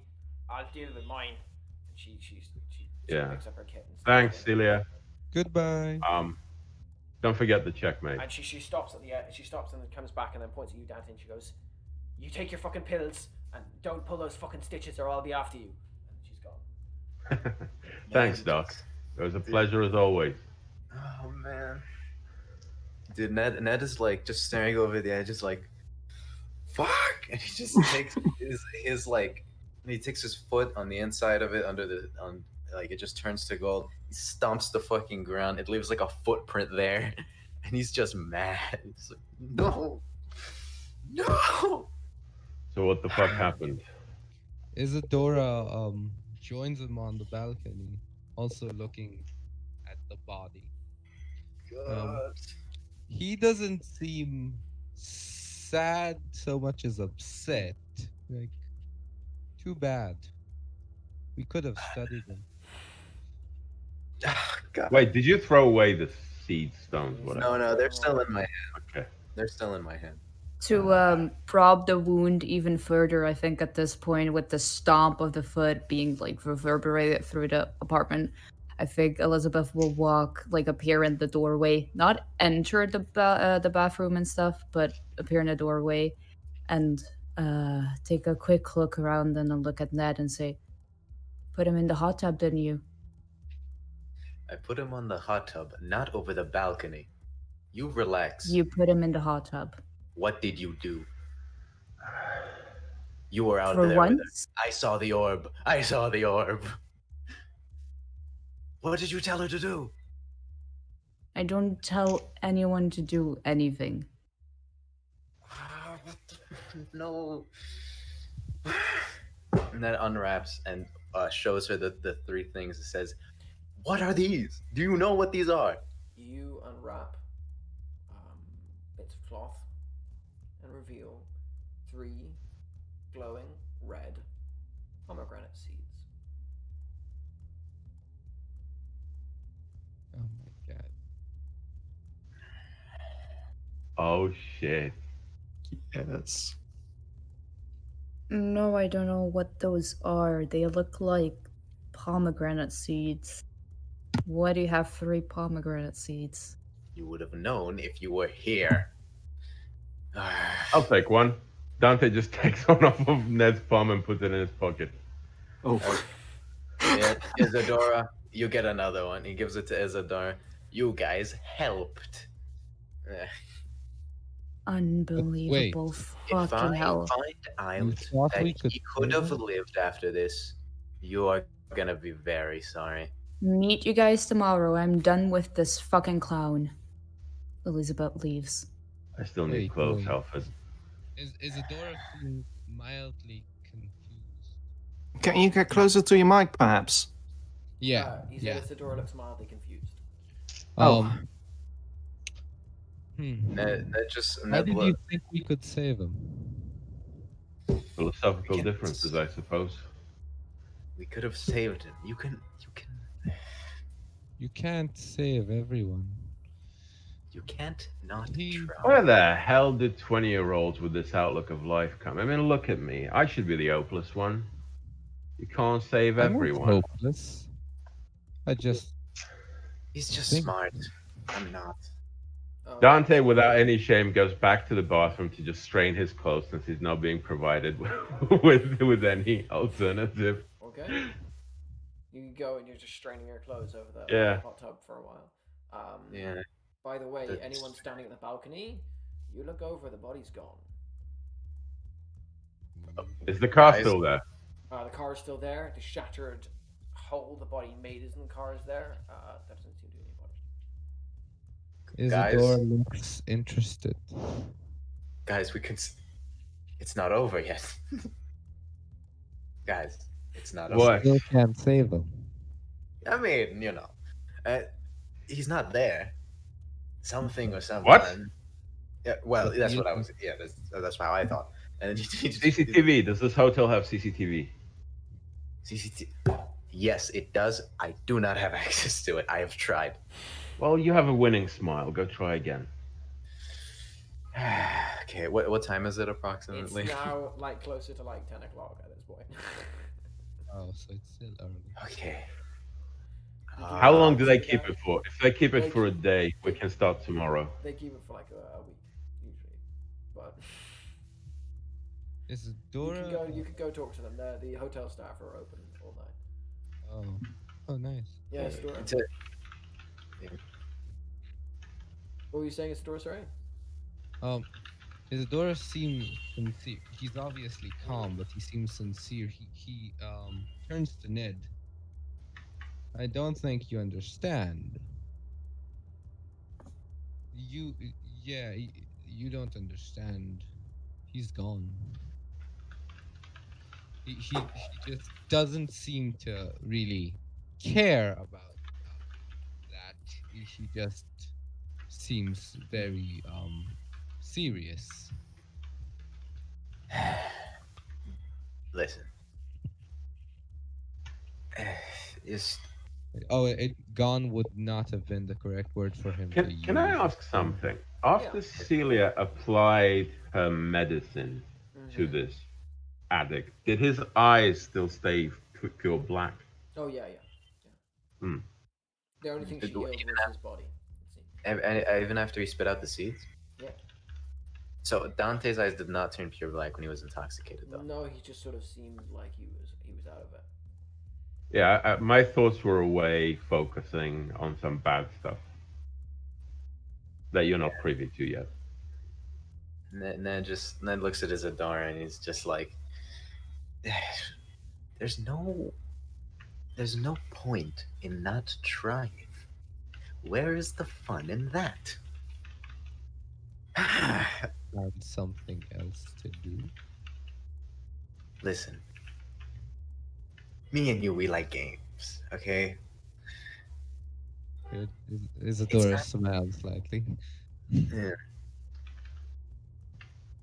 I don't play because I want to win. I play because I want something to do. And he just like walks backwards, not backwards, but like turns around, walks back to the. As soon as he walks back, and as soon as he gets back to the hot tub, he wants to see if there's any like markings left. Okay. I mean, this isn't so much an investigation check because there's not really much to find apart. You find the mask. You don't have to check anything there. It is a simple, what looks like cloth mask, except there is a slot in the inside of it through which 3 pomegranate seeds could be slotted and kept. Apart from that, it stinks. It seems like it's been worn for a very long time. There's no marks. There's just scratch marks and sort of fight marks, and that's about it. And yeah, Ned just passes it a glance. He continues walking. Eventually, gets to like the hotel room phone, but he doesn't call the hotel. He calls, main man Todd, and he calls Todd and just says, "You call Todd," and he gets through to the answering machine. He goes, "Hi, this is Todd. Please leave a message. I'll get back to you when I can. All right, bye." Hey, Todd, Ned again. I know you may or may not have gotten my last message. A lot of the details of it have become irrelevant. Keep the boys in PR hot and ready, and I just let me know if there are other hotels here that I could, stay at. That'll be all. Thanks, Todd. Hope to see you soon. Slams the phone down and just walks out of the penthouse door. Just like he goes to where it would meet the hotel, right? And he just goes out of the entrance, like out of the exit. What are people doing? And he slouches against the door and just sits there. I mean, Dante's getting ready to head home and. Okay, so probably as everyone's sort of taking this time to head home, and I guess each of you guys head back one by one to each of your homes and places of residence and whatever place you need to sleep tonight.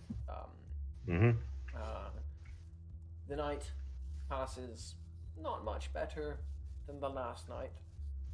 No more better dreams greet you, and any of you that pass. One thing I will use is I will use the last of my juice, no Celia, before it expires to reduce my intoxication status. Yeah. Probably by taking some drugs that counteract it. Yeah, you can do that. You sort of get into your back into your house and take a bunch of drugs from Celia, and it eases you out into sort of a stupor state. But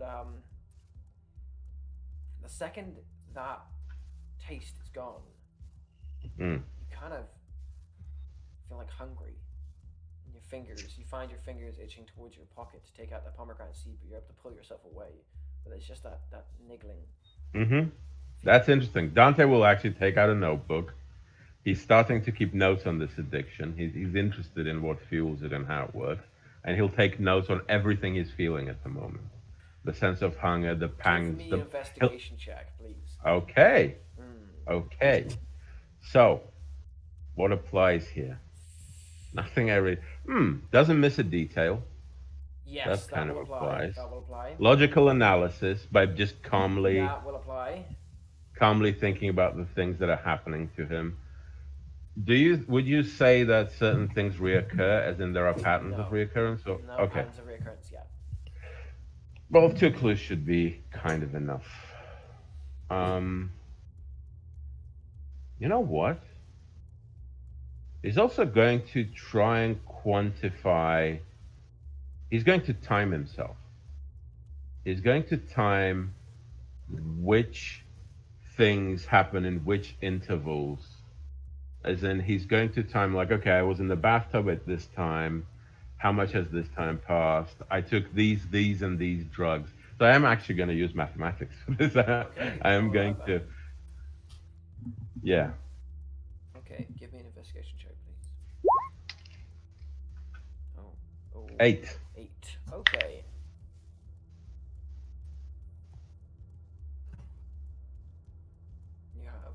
Still have your clues. I think that's a mild success. You still get. 3 clues, right?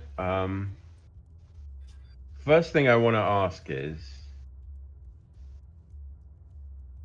how. Right. Let's think about this. Because I am sort of going through like the source of this is Dante's own experience with intoxication by these. And first thing Dante will notice is that the intoxication has been indirect, as in he didn't huff a mask like the other guys, like the guy Celia has described, and like the guy that we subdued. So he assumes it's a contact high rather than a full-on high. He assumes that a full-on would be much worse. Is he correct in that? You start to think about this as you lean back in your chair, getting a little bit high, equations and thoughts swarming about your head, and you watch as like a 45-degree angle starts talking to you and goes, "This is strange, mate. So strange. I don't think Tell me this about kind of it. thing's the thing that you'd be able to handle if you actually swallowed it, you know." Did you know Celia was like that? No, mate. I only knew her for like a really short time, so. She seems Yeah, you're nice, right. though. She's all right. I think she's alright. I think we should get friends with her. And you watch as a pie chart is now wobbling into focus. Sure, at some point. Look, right now it's about this thing. Yeah, ask away, mate. Ask away. It's a contact high. You fuckers are still here. So I might still be under the influence of the old high. These aren't precise results. I can't rely on these for much. We need a clean test. So, the first question. Can I assume it's only a contact high and Dante yes. The first can question, safely you can safely assume that it's a contact high. You assume it's probably a lot worse if you actually take the... Second, he will go to the bathroom, look in the mirror, check his pupils, check his album, like the white of the eye as well, and see if anything there, if anything is blackening up or anything. Is this your second question? Yeah. Because he will look around the mirror and see if anything's happening to his eyes. Your eyes are slightly red rimmed. You start to look in your eyelids, peeling back your eyelids, and you see nothing. And as you pull over your right eyelid, you see a tiny squirming movement of black in the corner of your eye. Okay. Outside.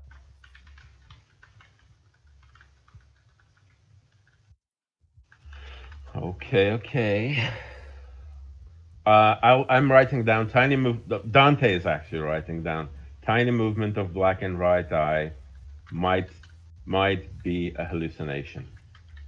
So he's not sure if it's a definite result. If he's seeing things, or if he's, recheck later. Third question is going to be, I don't know if there is a third question. The hunger. The hunger. Do I have specific cravings? Oh. Do I just feel like my stomach's empty? Do I feel low energy? Do I It's feel a bit weak like the guy did? It's hungry. It's definitely like a hunger, but you think of any other food and you just like, nah, it won't work.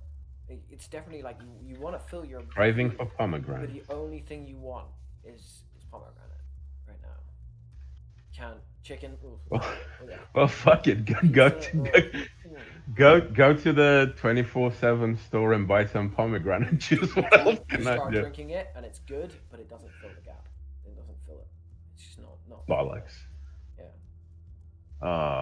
Hey, So- Pie Chart, do you have anything to say about this? I don't know, mate. I just think it's like maybe if you just tried to like eat healthier and exercise, and maybe got yourself back on the wagon, and that kind of thing might get you sorted. Now I remember why I hated Don't you. listen to And he him. just throws the thing in the bin.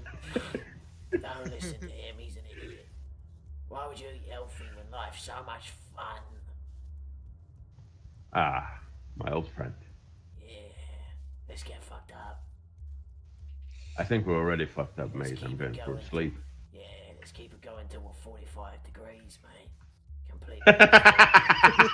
I love that. I love that so much. Yeah, Dante's like, you know what? No. Goes home, rolls himself a bit of a weed, and just tries to take, just calm down. Just like, day's been too exciting. He's thinking about what the fuck was it that Jasmine did? Was it really necessary? Okay. Jasmine, how do you spend your evening?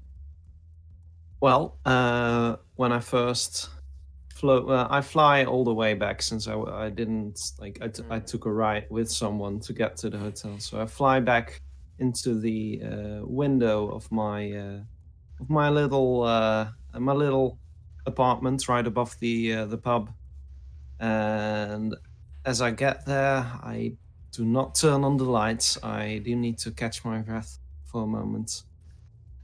And then, right before I go to bed, because I'm tired as fuck, I send a quick message to Alex O'Marion, my old colleague. Send him a message saying there's some troubling news about junkies in the streets, saying stuff like just a taste all the time, scary people. You got some info on that? And right after that, not even waiting for an answer, she's gonna toss her phone next to her bed, probably gonna regret not charging it in the morning, but she's gonna lay down on bed and just sleep fully clothed. All right. Elizabeth, how do you do to spend your evening? I have to ask a question. What day in the week are we? We Good are one. Thursday now. In the actual game as well, in reality as well, because we were Wednesday last week. Oh. Nice. Okay. All right. If that's the case, Elizabeth takes her car back to her home. She's not in a hurry. And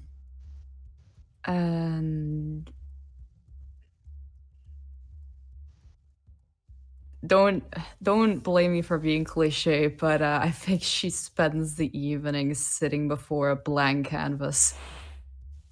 Oh. That's cool as fuck, dude. I love that. That's cool. Your wife is in bed by the time you get home, and you just get home and sit in front of this blank canvas, waiting for the next painting.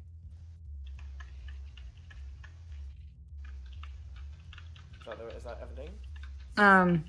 Yeah, I think she sits there for a good solid 3 hours. And just like she has the paintbrush in hand, but she doesn't want to. So after sitting there thinking about the guy that probably died there. She never looked to see the body, but don't think she needs to. Thinking about that guy, thinking about the decisions made that day, and she tries to calm down the thoughts in her head that say that she was responsible by saying that she didn't make a decision there. She didn't do anything. It's quite a hard thing for her to come to terms with, I imagine. She didn't make a decision. Small part of her is telling her that she needed to make a judgment. Choose. And after 3 hours of sitting there, she'll stand up, turn off the lights, and get into bed. Okay. Your wife snuggles up to you and you both drift off to sleep. Ned, how do you spend your evening? I also just want to say sorry for hogging the spotlight so much this fucking session. But yeah, he's leaned against the inside of the penthouse, the door to it. He's leaned against it, sitting down, head in his hands, just like, it was so close. I was this close, and when he does this close, the pomegranate seed is in his hand, as between the fingers. He just looks at it. He's just like, "Fuck you." And he like retches a little bit, and he like coughs, and he just coughs, and just a cloud of like gold dust comes out. He like feels nauseous, has a headache. It's just, oh man, almost. He gets up, and how does unburning the tags work? Because I have a thing here. You have to do either a rest time or a what's it called? Montage of rest. I'm gonna say at the end of this day, though, as the end of the day comes around, you will regain by tomorrow. What I want to do is I want him to just like, he gets up, he's so upset over this. He falls onto his bed only to get smacked in the face with a golden pillow. and he decides to sleep on the floor that night. By the way, when you head to bed, when you head back into the hotel, one of the hotel manager, as you're passing, is just like, "Oh, Mr. Halford, we've had a small report of a damaged car. It seems to be a complete accident, though someone must have hit it whilst leaving the car park. Just be careful, would you?"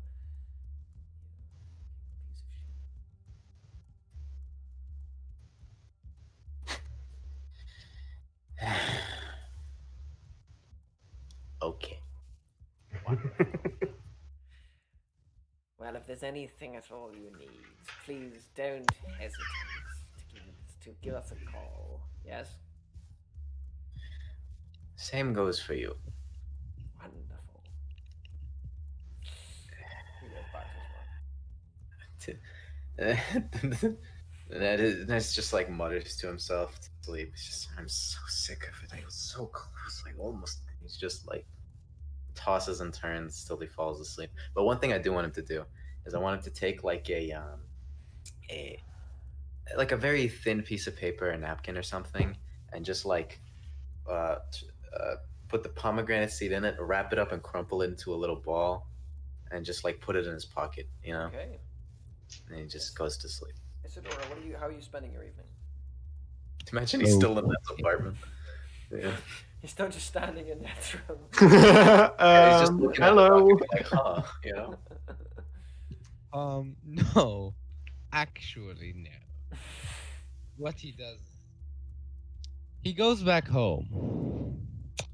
He doesn't even bother closing the door. It's half open. He sits down by his chair. He opens a notebook, a fresh notebook. It has a black casing with like a red stripe in the middle, on the front cover. He starts writing. he starts writing about his observations. Um he keeps writing about certain emotional values he's noticed. After he's finished writing his first list on half of the first page, although no, it might yeah, half of the first page, he opens one of his study books, one of his mandated books from his just being a student. He searches up um he sort of looks um between the pages about emotional spectrums during distress and emotional spectrums under certain addictions. He, after flipping between them about a few dozen times, he comes back to his notebook and he starts writing a new list side by side to the first list. After after he finished writing it, he looks over it. The one thing is very, very, very. It comes back like a lot of times during his writing. The statue, the emotion encapsulated in metal. He starts writing comparisons. By the time he's finished, dawn has broken. Shit, if you're gonna stay up all night doing that, you're gonna take an exhaustion too. No, exhaustion 1, sorry, because you've only exhaustion 1. It will amplify it. I mean, it would be worth, but I think after that he's just gonna go to sleep anyway. Okay. Are you guys wanting to continue, or are you happy? Because I'm happy to take a 5-minute break and keep going, or if you're all getting tired, we can end there. Hell no. I can definitely keep going. Break, definitely break. Yeah, just I'm used to 4-hour sessions, mate. I can go forever. Mate. Oh god. A couple of years ago, I had this group with which I would start at 8 o'clock and regularly just stop at like 4 in the morning. It was, that's too and much. this was still in person back then. So no, that's not too much then. It was wild. Yeah. Dude, I don't know where I got the energy for that. I can't handle that anymore. Oh, that's cool. The only crazy story I have like that is that I was stupid enough to join a game that was set in a way different time zone. So it was like at midnight to 1 a.m. Yeah. And so I had Friday evenings where I had a physical game from like 7 till midnight that we played, and then like I went home and then stayed up like drunk a monster to do the game at 1 a.m. till like 4 a.m. Oh no. I was crazy. Wild. That's it was wild. not healthy. Oh, by the way, Herodine, whatever you just did near the end of like this thing, it works because you were audible when like halfway through you did something and you were more than audible. That was great. Thank you. Yeah. Thank you. Yeah. But yeah, it's I was this close to playing a game that started like at 1 a.m. and ended at like 4 a.m. Just because I was like, oh, I need to play City of Mist. But in the end, I was like, no, I can't do that to my sleeping schedule. You have that. I would never do that again because I feel like, okay, I just cannot do that. There'll be other games, but I had someone of my friends who streams and stuff like that. He said like, oh, I'm gonna run this game of, I think it was something about monsters or something like that, Monster Hearts, or I don't know. Oh, and he was like, yeah. I love Monster Hearts. And he was like, yeah, I'm gonna run that, and like I would love for you to join. Only problem is it's at like 3 a.m. your time. And I was like, you know what? I'm so tempted, but 3 a.m. is literally in the middle of the fucking night for me. You look like one of the guys of fucking... Sorry. You look like you're so cold. You look like you're so cold. That's true. Being in COVID, I have not been able to cut my hair for like 7 months now. And Oh no. I look like one of those. What is it? Like Yeah. Greaser, the guys from Greece. Yeah. Something Oh. happens. I was in not that bad. situation. Like I had waited way too long already. I hadn't like get my haircut for I think like 5 months already. And then I was like, okay, I'm gonna do it this week. I'm gonna go to the barber, get my haircut.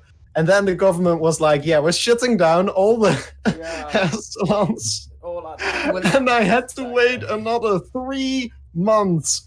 I had like the worst mullet. Oh god. Yeah, it was so bad. Oh, I'm sad we missed it. Oh no, yeah. No, you're glad you missed it. It looked well. Here's the thing, though. As long as I was wearing my headset, I could like fake it. I could put my hair in a way where you wouldn't see, as long as it kept looking straight forward. Welcome back. Welcome back. Oh shit! I forgot to refill my drink. There was a point I really wanted to do Matt Mercer hair, and I was like, nope. And I remember I went into a hairdresser and I was like talking to him about Matt Mercer hair, and he was like, mate, you won't pull it off. And I was like, they know, don't they? I was like, that yeah, fair enough. I'm not taking advice from the barber whose haircut I can't even say looks bad at the end of it. You know? Yeah. Dude, bro, I used to have like the massivest fucking afro. Yeah. Like I cut it recently, but I'm gonna make like a pact. I'm not cutting it for like a year or something. You know? Oh, that sounds cool. My friend's got hair like you, and it just gets bigger and bigger and bigger and up, and then. Yeah, I was a cloud, dude. I used to have a teacher back in high school who had similar hair, and he would grow it about to as much as you've got right now, and then he would shave it all off and just do that every few like. Yeah. It's the I don't know cycle. how It's long like the it's waxing and waning moons, you know. Wax on, wax off. That would be a great myth. I really hope he didn't wax it, because that must. Bro, you can't even wax it before cutting it. You can't just like pour wax into it. It's not gonna reach. It's so long. Oh, that's a terrible thought. Yeah, it's the headset does a lot of work. Yeah. Oh. I keep forgetting, because like I'm working on the land. I'm I'm doing stuff on the land, and I'll go out and I keep forgetting that my hair is gonna get in my face. So this is the main reason why I've been wearing the fucking flat cap. Like I know I look like a twat wearing it, but I'm like. I thought it was just like your style. No. I mean, you're Irish. You're allowed to wear a flat cap. You're pulling it off. In the words of my girlfriend, I have no style. Look, there's two people who are allowed to wear flat caps, and one of those people. Well, okay, 3 people, and only one of those people is an arsehole. So you've got the rich folk playing golf; those look like arseholes. But then you've got farmers, and then you've got the Irish, and you're both. So. And Russians. And Russians, yes. Tangentially. Yeah, okay, fair. I'll give it to the Russians. They wear it backwards. I don't know. I have a building suspicion that I'm a douche, because every time I meet people who do similar stuff to me, I'm like, oh, they're douches. So like people called Matt, and I'm like, Matt's a cool name, right? And I meet other people called Matt, I'm like, oh no, every other Matt is a douche. Am I a douche? No. That's you're giving Matt a good name. Yeah, that's true. Yeah. Right. Have we got Herodine? Yo. Huh? So muted. Muted on Discord. Oh, muted. Yeah. Herodine, can you hear me? Yo, twice now I had to run away because I heard a sound behind me. Because there was like this big bowl of chicken on the stove there. And I was like, okay, sure. And twice I looked around and I saw this one standing there, like with the head above the chicken. I was like, like a light outside of a hotel. Just give them the chicken. It's fine. I'm not gonna give them a whole ass fucking chicken. The postman gave my dog. I've got 2 dogs, but one of my dogs is a little tiny dachshund. And the postman gave both of my dogs ribs, like, which is really irresponsible just to give. But like, anyway, the dog ate it and it got stuck in its mouth, like not like up in the roof of its mouth. Yeah, it was just running all day, running around. That's a bad bone. It was so horrible. We had to get it out of her, but she was like, Bro, that's like half the dog. Yeah, literally. But also, that's not a bone you should give to a dog. Yeah, we're gonna have to talk to him. God. Bro, that was like, dude, that bone probably weighed more than in the dash hound. Yeah. The fuck? Oh wait, But she's I a really hope I complete still have this. I really hope I still have this picture because, God, it's really good.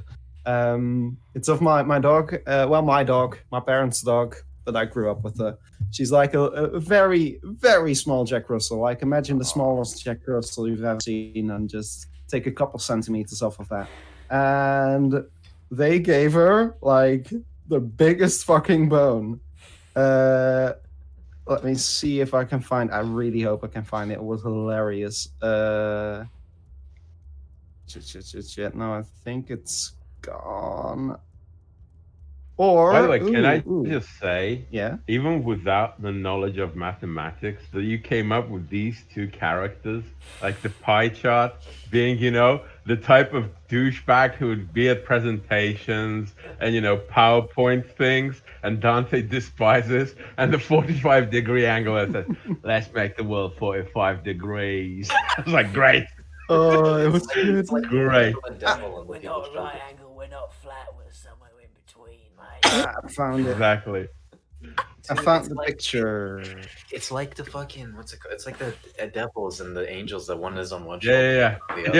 Yeah. So good. But the thing is, he hates them both. Yeah. So they're both giving him bad advice. Yeah, they talk over each other. All right, let's see. So, There we go. What's Right. up, man? Okay, so as you guys Found are it. heading off to bed and easing up. wait, check general. Let's see general first. Dude, I must say, I apologize for talking so much this session. This was a Ned session, my bad. Don't worry about it. It will all even out eventually, I'm sure. Like Alright. everyone's adult enough to like have it even out. So I like how he uses the plate for the leaf, but the bone. Yeah, she took it off of the plate for some reason. Yeah. Nice. It's just the bone as big as her, and it was hilarious. The floor is more comfortable for eating. Yeah.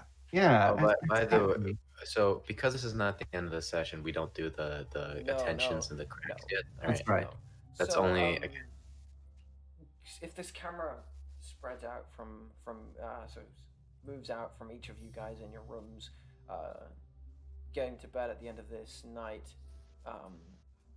sort of comes outwards to encompass the whole of Ullmanoch, the rain torrentially pouring down over it until it intensifies on a building right up in Barrow Ridge, a very nice penthouse looking out over the city. Mr. Grace stands looking out of the window. Tristan is sat in a chair beside him, sitting perfectly still. There's a sound of the door opening, and Tristan perks up and looks at the door as Arabella Rose strides in, her sort of languid, relaxed, gliding step as she steps forward. Mr. Grace doesn't even turn. He just goes, "Well, what news?" And she goes, "Well, I gave them everything you asked for. Haven't heard any information, though. No word from the crime scene. Don't know what they're doing." And he goes, "They will do something. They must. Don't know. Think you fucked up picking these ones. Think you've done a real fuck up this time. You want me to go with the second plan?" He goes, "No, that will not be required. Not yet. Tristan will be our eyes and ears for the moment. Won't you, Tristan? You are a good boy, Tristan." And he reaches out and puts his hand on Tristan's bald head. And Tristan sort of like flinches for a moment. He just holds it there and he goes, "You will be a good boy, yes." And he goes, and with that, the camera begins to slide away, away from there. Each of you begin to wake up as morning reaches you. One by one, you rise to the sun peeking through your windows. Though sun is a bit of a overstatement, as it's more of the peeking of sun behind the dark clouds that still cover Ullmanoch. The rain has stopped, but it's not far away, as always in Scotland. What are you guys doing? I'm going to check my phone. Did I get a response from Alex yet? You check your phone, check your emails. Doesn't seem to be any response yet. All right. In that case, I'm going to while I'm eating my breakfast, just some cereal. Jasmine is what going does Jasmine have? Despair flakes. Sorry, what? Despair flakes. Despair flakes. Stress flake. Cocoa stress. Yeah, Wispios.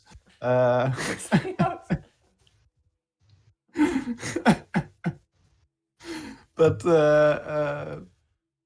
she's going to do some research, specifically into the what she from now on is going to call the taste junkies.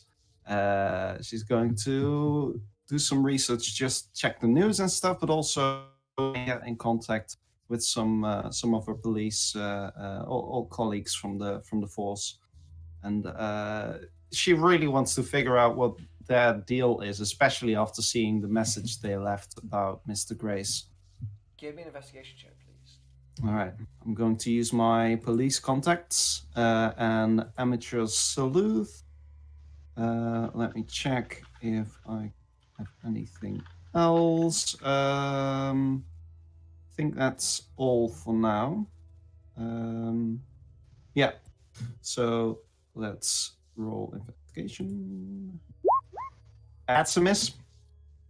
Okay. Right. So, you start struggling to get information as you can. You're sort of trawling the net and looking for anything. What you succeed in doing is wasting good 3 or 4 hours of time. Shit. And you end up on a message board at some point, typing some stuff into a message board, asking some people, and a guy sort of messages you back. A guy called by the name of TH411 writes, "Why are you asking this? Who are you?" I'm going to write back. Just a concerned citizen. Well, take your concern and shove it up your ass. Don't meddle in places where you don't belong.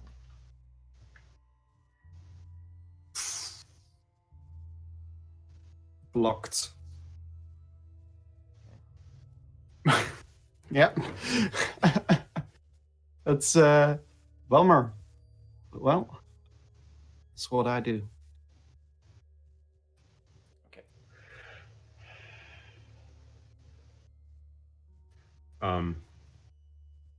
Dante just wakes up.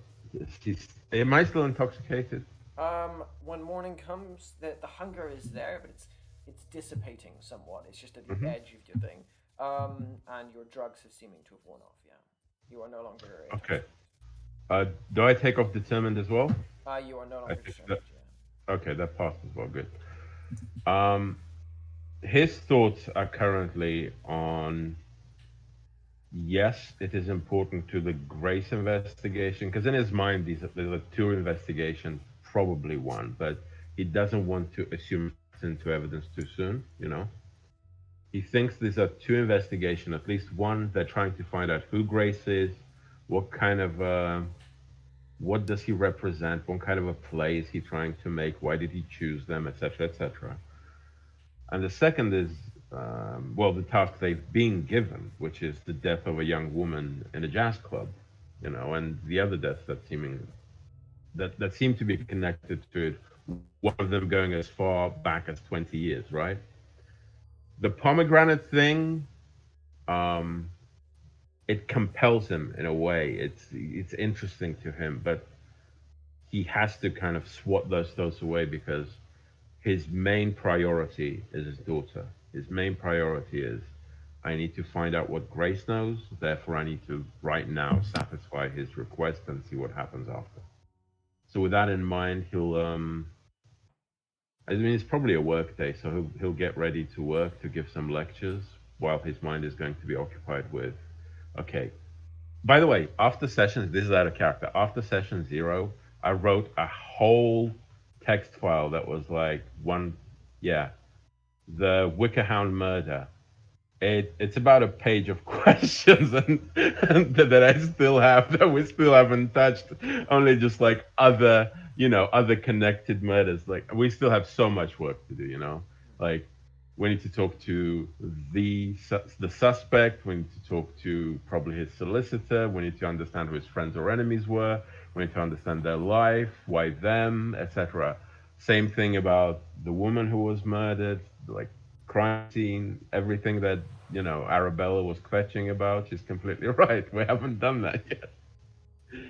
So yeah, that's what's going to be on Dante's mind as he goes through his day. Reading lectures, currently probably about, let's say, topology. Okay. Your lessons seem to pass by seemingly without event. What are people doing? Everyone else, I imagine, also you, Elizabeth, are also going to teach lessons. Yeah, the building is still intact. It's you get there and the exaggeration was quite through the roof. Quite literally, the roof is pretty much fine. It's a little bit of masonry that's fallen down, and they're not quite sure why you weren't allowed to come in for this. Right. Yeah. Okay. Um so with that small question and moment, the day will probably pass by indeed with just classes, just uh actually hours where last night she sat thinking. This time she doesn't think, she doesn't have to think during the hours. They just pass by because she doesn't have to look at anything except the art others make. Okay. What are other people doing with their days? Well, Ned wakes up. He's in complete. He's just. It's a bad night. He wakes up extremely groggy. Takes he takes the pomegranate. Just kind of looks at it for like pomegranates. He just looks at it a bit. Puts it back in like this handkerchief type of thing. Folds it in, and then takes like a hot morning shower. And the whole time he's just kind of like still waking up. Once he's done with that, he plays any voice messages that Todd has if he's got any. You get a message from. Hi Ned, it's Todd here. Just wanted to check. You left some concerning messages with me, but don't worry, I've got the troops together. We're all hyped up to help you, man. I'll be in there with you in a couple of days. So just hold steady, yeah, mate. Could you be more specific, and maybe I could try to get back to you. All right, see you soon. Bye. It's Todd, by the way. I, I love Todd. Anyway, he takes the phone and it would be for whatever Todd's in working hours. So he would probably get the message but can't answer it. He says, don't worry, I made it sound way more grim than it actually was. Basically, I was trying to organize a few props that I thought would be cool, and the hotel staff and the movers and Pedro, man, I feel so bad for Pedro. Basically, it took way longer, and someone is definitely gonna leak what it was, and so I think we should get ahead of this, and I think the PR boys should do like a fake Twitter leak. You know what I mean? Yeah, we gotta get this before they do. So, I also lost the prop, so it really was for a bunch of nothing.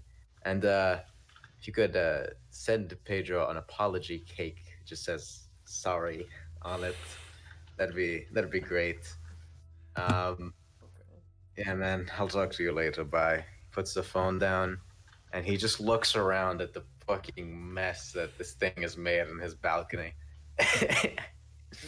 And he spends his morning trying to, not in the hot tub but in the sink, tries to ungoldify the whiteboard that he kept, and the umbrella and the pillow. You can ungoldify things steadily. One weird thing that does happen is at one point you are sort of mentioned something about statue to the hotel manager. And he goes, "Sorry, sir. What statue?" Oh, don't worry about it. It was a prop. Remember that that heavy thing that the movers were moving? Yeah. I remember a very ugly prop of some kind. I can't remember what it was. Don't worry. It's not big deal. I'm Was sure. Was it a goose? A very goose? large hedgehog? It was a, it's for the show. I don't relay anything in case you don't remember. It will be a great surprise. Oh, okay. I will be out of your hair more from now on. I'm very sorry about last night. Anyway, also, if you could, for me, tell Pedro he can have the day off. Pedro cannot have the day off. He's still working. Tell him, and I slide like the stack of cash. Say, tell him he can have the day off, please. It's a can I do convince on this? Insight check right now. Can I insight check? What is it? Convince. It's gonna be a convince. I can do investigate, I guess. It's not really what investigate. What would be insight? It's just roll a straight convince just to see what it. Well, am I inciting him or is he inciting me? Is that what you mean? You are inciting him. Okay. Okay. Convince. I'm gonna put shameless because I'm just straight. Well, shameless to him, not shameless to Pedro. Yeah, would that still count? No. Yeah. Shameless to him, not shameless to you. This is a good act. Lavish lifestyle. You're definitely, by the way, getting a hit to the greedy bastard. By the way. Yeah, no. The end of the session, that thing is broken. Okay. I'm on a spending spree right now. I'm gonna put keeping up appearances. Would that work? Yes. And yeah, so I have 2 power tags on this. Put convince. You see for a moment there's a flicker of greed in his eyes when the money goes across the table, and there's that sort of thing of, I'll just take this, he won't mind. And then you say it, and you say it with such conviction that he's sort of like, oh, he's the sort of rich asshole that will check up to see, like, oh, he's gone favourite with this one limo driver. Oh, fine. And he takes the money, and you can tell that he is going to give it. Yeah, and he's just like, yeah. So he gives him that, and Ned is now just like, he's cleaned up the hotel a little bit, but just most of the stuff he cleaned up was evidence, right? So he's now sitting in like the lounge, just reading like a newspaper or something, and he has the pomegranate seed within a handkerchief that is stuffed into like his coat pocket thing, So yeah, it's there. And with that, as you're sort of spending your time going over that and cleaning the hotel room and so on and so forth, Jasmine, what are you doing with your day? All right. Well, since I kind of couldn't get anything out of the taste junkies, I'm going to. Did we share our phone numbers? I think we did, right? You did, yeah. I'm pretty sure. Unless someone specifically said that they didn't. Unless there's anyone who wants to say that they specifically didn't. No, I think Jasmine is going to make a group WhatsApp with everyone in it named... right now, it's just called Grace. She's not really in the mood to give it a fun name. So it's just called Grace. WhatsApp, don't they? Sorry? I think there are Nokias with WhatsApp. Yeah, the Nokia. There are no what? Nokia has WhatsApp, yeah. Oh, Nokia has WhatsApp? Yeah, Nokia has WhatsApp. All right. Well, anyways, everyone that can go in there is in it, and she's going to send a message saying, are we going out tonight? What's the plan? Okay, each of you. Dante will write back Jazz Club. Which one? You know which one. Wait, I mean, did we already know? I don't think he told Wicker us, right? Hound. The Wicker Hound. Wicker Hound. All right. So, and Jasmine's gonna write back. Sorry, long night. Ned writes. Ned writes. Let's enter separately. They can't. Don't let them know we're related or something like that. Related. Yeah. Thumbs up emoji. We're in cahoots. Middle finger emoji. Herodine, how do you spend your day, by the way? Currently asleep. So But most of the I day did spending have asleep. and I'd say a good, I don't know, a good 5 to 7 hours. But I did have a think. Can the writing session of last eve be considered a research, an investigate, or a I montage? will allow it as an investigate, surely because of the way your mind operates and you're sort of putting together. Yeah, I can allow that as an investigate. Definitely, yeah. Okay, so Overnight thing. So Definitely. I did have a think that Oh wait, I can't hear you. Can't hear you. Oh, okay, sorry. There you go. Make sure you.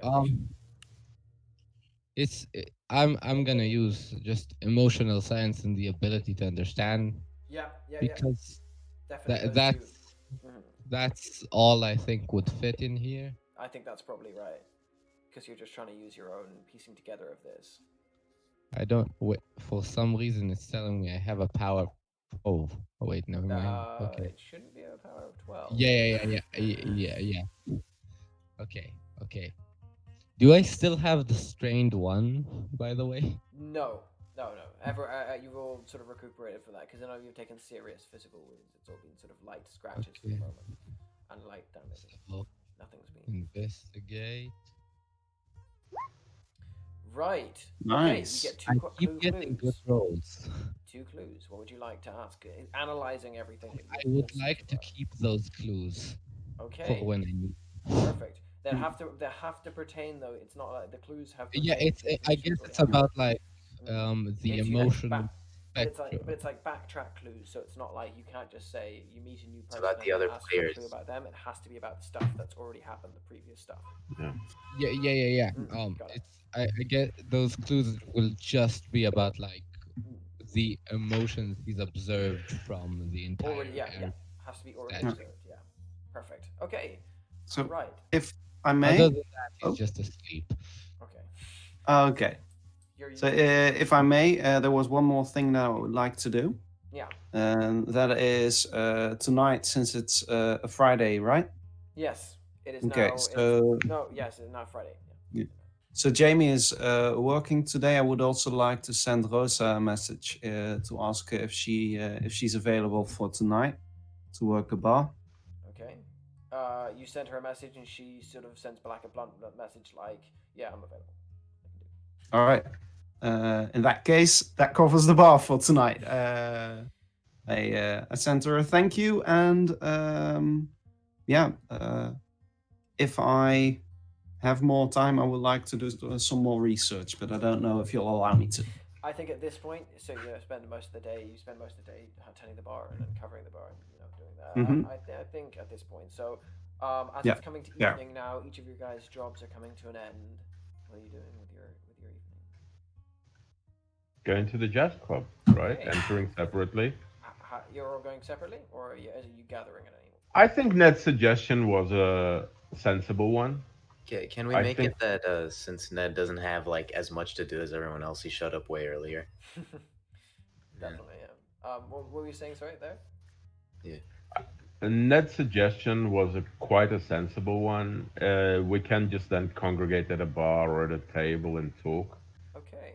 But going in, we can go separately. I think Dante will just arrive at some random point. Okay. I don't know. What's the club like? Is there a bouncer? As you guys start to arrive one by one at the Wicker Hound, you see that it is currently closed off. Oh. And it seems like there's police tape in front of it. Though there really seems to be a very small police presence. Like, startlingly small for a murder. It's been only 2-3 days since the murder happened. There's still police here. It's still closed off. But yeah. Anyone I recognize? You can't see anyone at the moment. All you see is one squad car pulled up, and okay. The door is shut. There's police tape in front of it. And looking through the window, actually, you can see. So, the Wicker Hound is a very large jazz club. It's more sort of somewhere between a restaurant, a drinks club, and a jazz club. And it kind of seems to have multi-purposes. It's 2 floors. And looking through the windows at the front floor, you can see a large sort of setup of tables. At the far side, a large stage that's built up with instruments on it. And there is a woman behind a bar who's currently talking to 2 police officers. You can peer through the window and you can see that you do not recognize either of them. Well, then it's time to use some subversion. As I walk into an alley nearby, turn into a wisp, and float through the wall a bit closer to the others. I try to stick close to the ceiling, make it that I'm not as visible between the lights. And I would like to listen in on them. Okay. I don't want to. Please, a sneaky check. And what was everyone else doing at this point? I don't want to cut in too much, but I would assume that Ned showed up way before everyone saw it was police tape and just and then just left. And so they never actually saw him enter or be there, you know? I mean, did you let us know that there's police on the scene? Yeah, he just like sent an image of the policeman here, you know? So and yeah. Yeah, that's about it. You can get there early and you can definitely see that there is and take a picture of everything there. Yeah, and then he does that and then leaves. And yeah. Okay. I mean, Jasmine still wants to investigate anyway, so she's definitely coming there, even if she knows there's going to be cops. Okay. So I'm going to use a wisp form. Yes, phase through solid matter. It's night, right? Yeah, it is. Okay, stronger at night. And amateur... It's oh, yeah? Not night, it's evening. Oh, evening. Okay, so stronger at night wouldn't... it's not like dark outside right now. Not dark, okay. And amateur sleuth, I think, would fit here as well. So that's 3, and sneak around. 12. Okay. Right, you're easily able to slip into the into the building, and you can hear from the other side of you're basically in the kitchen bar area behind the actual bar. You can see from the mirrors reflecting off. By the way, you guys are arriving one by one at this point. And can sort of see. You don't see this happening, but you do see that they're the same thing. The door closed with the tape in front, and so on and so forth. You see this person is behind the bar. She is. Don't see anyone. I'll show it to you now. So there you go. She seems like a very sort of aggressively, almost aggressively charismatic woman with short black hair, who's leant forwards and is going, I just don't see why I still have to be closed. You've got the body, you've got it all out, why can't I resume business? I'm starting to feel this is racist against me just because I'm South African. And the police officer is just like, no ma'am, it's not that. I assure you, it's, if you want to talk to, you have to talk to the police, you have to just talk to the chief inspector about this. She's like, I'm not going to take this for anymore. If you do not get out by the end of this night, I swear to God, I will get my rifle off the wall and I will shoot you. And he goes, do you have a license for that? She goes, do I look like I have a fucking license for that? What is everyone else doing at this point? So are there, apart from detectives, and I mean, we're outside, right? We don't see You're this. outside, This is yeah. Jasmine. You can just see that So there's 2 do we see what do we see apart from the police tape? Does it look like there's people inside? You can see windows, and then through the windows you can see 2 policemen and this bartender. And No crowd. No crowd, no customers, no patrons. Okay. Does it look like there's anyone in the police car? No. Oh.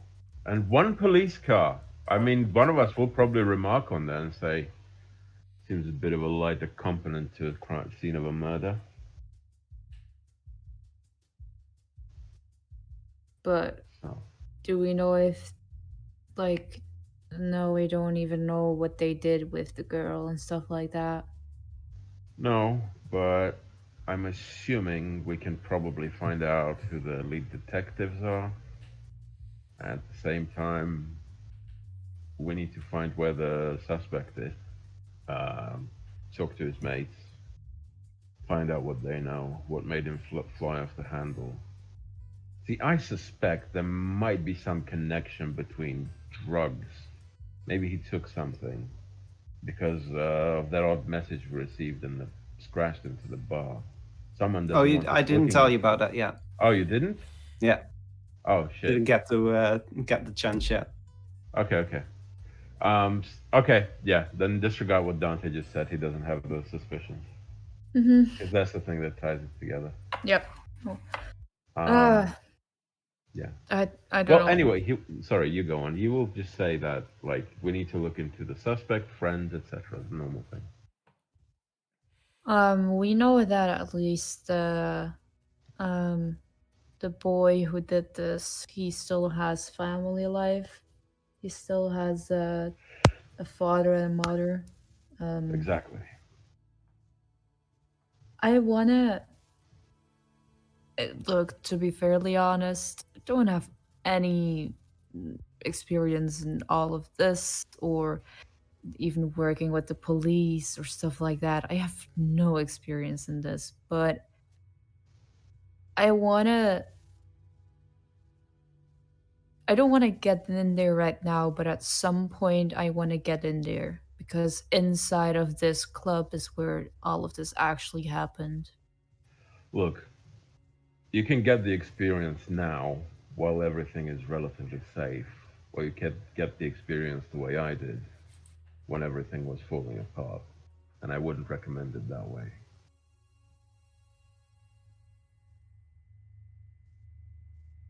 What are you suggesting? Look, I'm saying Mr. Grace obviously threatened your family, right? No. If something does happen to your family, no? He mentioned your wife very clearly during that meeting. All right, carry on. If something does happen to your family, you'll be forced to learn these skills one way or another.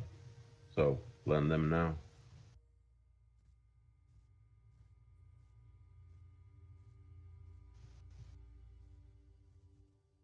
Sure. So where is Jasmine? Jasmine is currently now floating in the kitchen area. Jasmine is in fact, as she gets closer to the bar, closer to the cops and stuff, she floats from light fixture to light fixture, subtly changing her color from a bluish light to a more warmish yellow light. As you're getting closer, you can see that things are heating up now. It's like, ma'am, about the rifle. We really need to talk about this rifle. She's like, I'm not going to talk about the rifle. All right, I've had enough of this. And she goes, slaps her hands on the ground, and there's a feeling around you, Jasmine.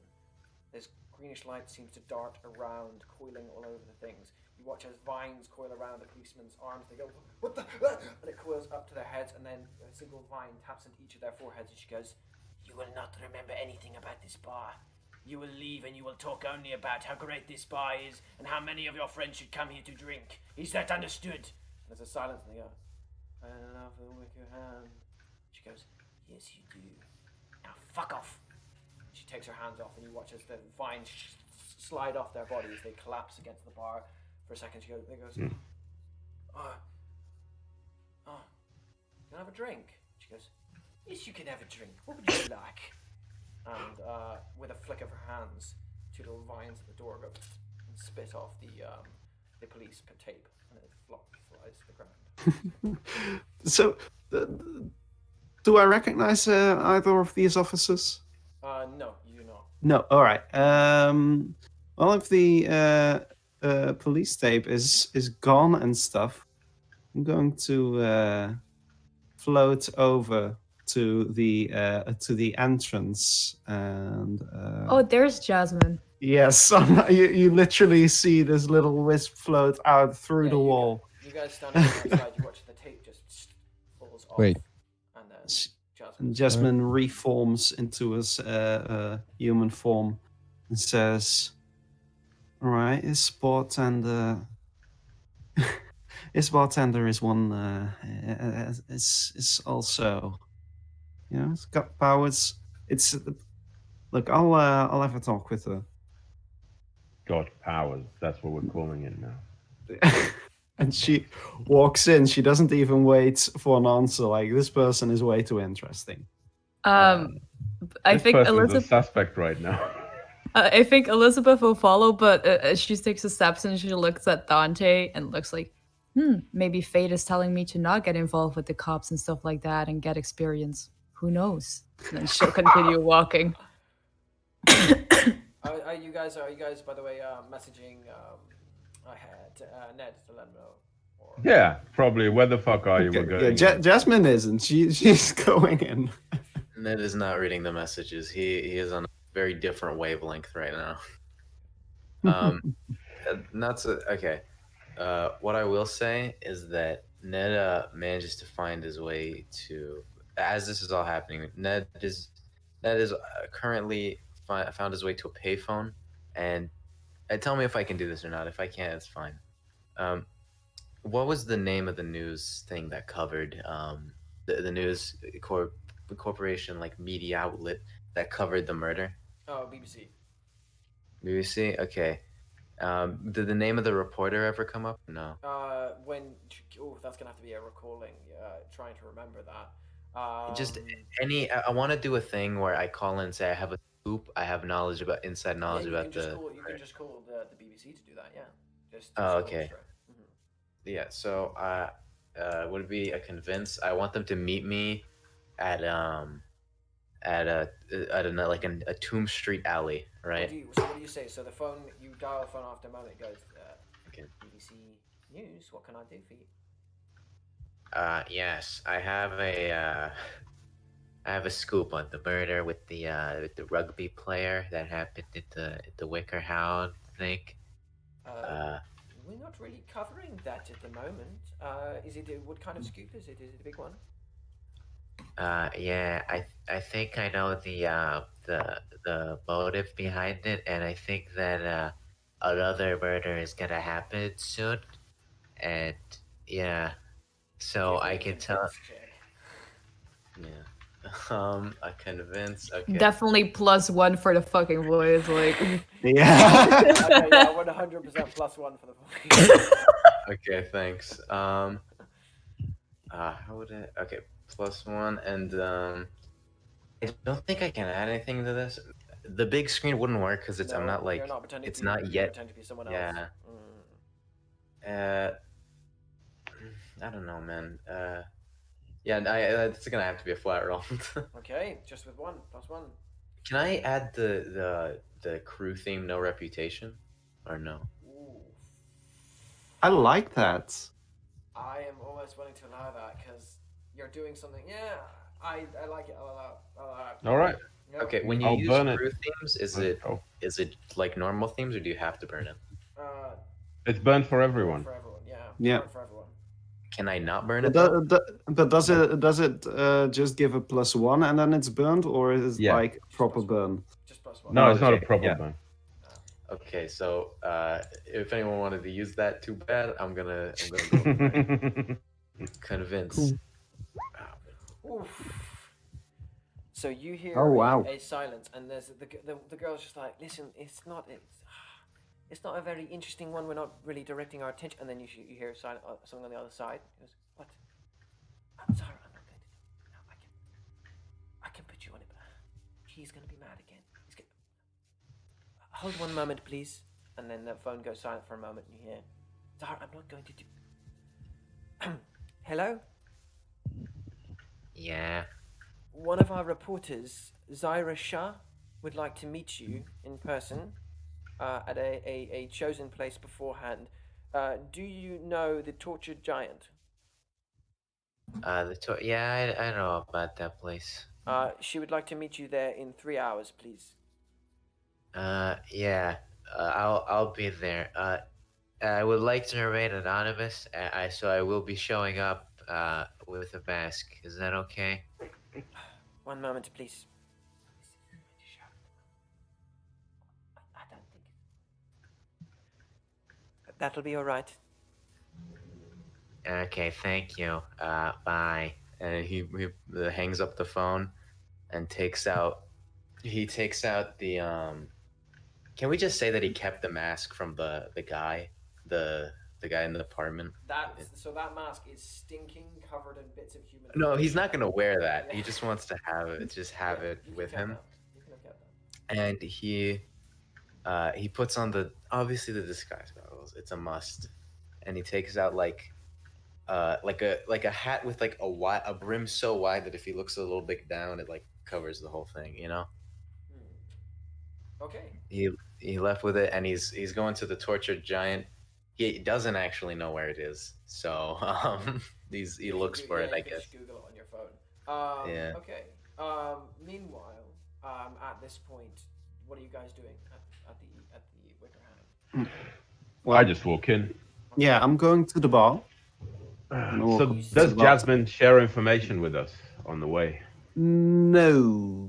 She pretty much just says this person has powers, and then she goes back in because she can't wait. As you step in, the Lucia immediately looks up and goes, "Oh, hello.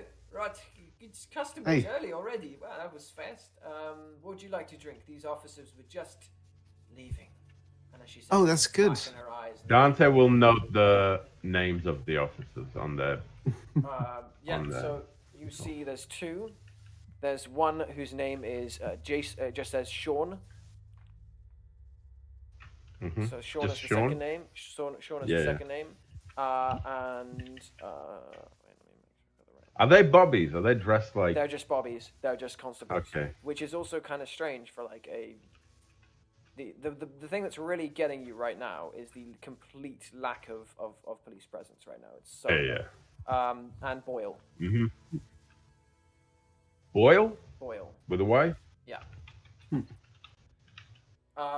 Okay. And as she sort of says, you need to go home. They go, and they go, oh, I need to see my wife. I need to see my girlfriend. And they just get up and start walking out of the bar. Yeah. They wish I could exert that sort of influence over cops. I don't know what you're talking about. Would you like? You told them to fuck off, and they did. I'm quite jealous. You have to be as gorgeous as me. I suppose. Another whiskey sour, please. Of course. She makes it hot, not even like looking at it, just makes it on the side and rolls across to you. I'll make that too. Make that 3. Isadora. Wait, can you hear me? Yes. Isadora walks up to Vinelass. He smiles calmly, like, oh, it's just basic. And asks, what might be your name?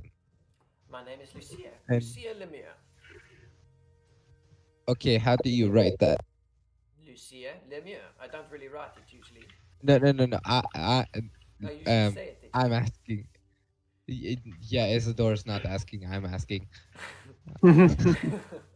He knew, alright. He on knew. The character card. Yep. Can you see the character card? I'll tag it in the group for you. Okay. E. It's just that he. Lemire. Oh, by the way, anyone remember the name of the baseball player? Yeah, I have it somewhere. It was rugby, and it was Daniel Harberman. Daniel Harberman, that's it. Okay, and his girlfriend? Amy Southwall or Northwall. I mean, that's what I got. Sorry. Jasmine does look a bit annoyed at the fact that the others are going straight for the bartender as well. No. Only Isadora. The 3 of us are drinking. Oh, okay. Well, you're not. I thought you were talking about the cops and stuff. Yeah, but it wasn't a flirt or anything. I was just like. No. Okay. Breaking the ice. It's mostly annoyed at Isadora then, since she mentioned that she was gonna go to the bartender and yeah. What can get you anything? I mean, you guys are a bit early for all the customers to arrive, but I'm sure I'll be able to get some of the musicians in later. Maybe get this place, going. Oh yeah, that would be great. It's my first time here. I'm actually thought I'd scout out the competitors, if you know what I mean. Oh, competitors, really? Yeah, I'm from the King's Oath. That's competition. Yeah, is it? I'm just. It's well, compared to this, it's terribly small. Yeah. I mean, it's nice. I've seen it. It's not bad, but I don't think we're really on the same level here. No, not at all. Just breaking the ice. Going to need a bigger I'm breaking the ice I broke. You're going to need a pickaxe for that, I think. Yeah, you're right. Very large penguin. Yeah, I'm definitely gonna need more drink for that. This is nice though. Make a nice whiskey sour. Cute. But what How happened? long you've been running? Have you been running the place here? Oh, I've been running this place forever. I came here 5-6 years ago. I've just been sort of picking it up from a friend of mine who ran it into the ground, so I picked it up and I made it work. Yeah. Why couldn't a friend make it work? Oh, because he was a fucking idiot. Didn't have any business sense. I can relate. Yeah, you kind of need that for proper business, yeah. But you made it work, yeah, absolutely. I make everything work. Look at that place. What was these cops around for? Nothing. Just you know what cops are like in this town. Something goes wrong, Absolutely. they come and shove their big noses into it. It's complete. It's not like anything out of the ordinary. Yeah, no, fair. I've had my fair share around as well from time to time. Just something happens in the neighborhood, and of course they go to the pubs for answers. Exactly. We are a hive of information, you could say. Yeah, you could say so. Yeah. Yeah, absolutely. And there's no one else coming into the place, right? At the moment, there's a sort of like after a couple of minutes, you can hear like one or two people are slowly making their way in. But it's the same. It's too early in the evening for lots of people, so she's sort of like passing out drinks. I'm going to say, I'm gonna take a seat over there. I'll see you around when I need another drink. Of course. And I do toss a glance at the others, as in back off a bit. Give her some space. You can't just toss all of this right. Dante doesn't even notice that. Just says, another shot, please. It's mostly aimed at Isadora. She gets a shot and slides out and she goes, "Your friend, she's nice." Just ask her name. Nice. Actually, just ask her name. Oh, sorry, what was that? So she slides a whiskey across to Dante, and as she does, she goes, "Your friend is nice. Bit awkward, but nice." What are you guys doing here? You're new customers. Yeah, I suppose we are. Elizabeth's gonna give a pat on the back for Dante and follow Jasmine to the table. Well, that was gold. I'm glad your business hasn't gone down since everything happening here. Oh, sorry. No worries. My business never goes down. So, you know what? I'm gonna take my drink and join my friends for a moment. It was nice meeting you, Lucia. If you need anything, let me know. I will be here. Yeah, I pay for the drinks I currently took, just to be polite. I put the money. Take my drink, go sit down, and go. So, how did that approach go? Well, it's only the opener. We shouldn't hop on in when there's no one else around. We don't want to be suspicious, you know? Yeah, but we need concrete information. Who he was with, who approached him, who approached her. At what point did he snap? How did his friends react? Right, and you don't do that while someone is working.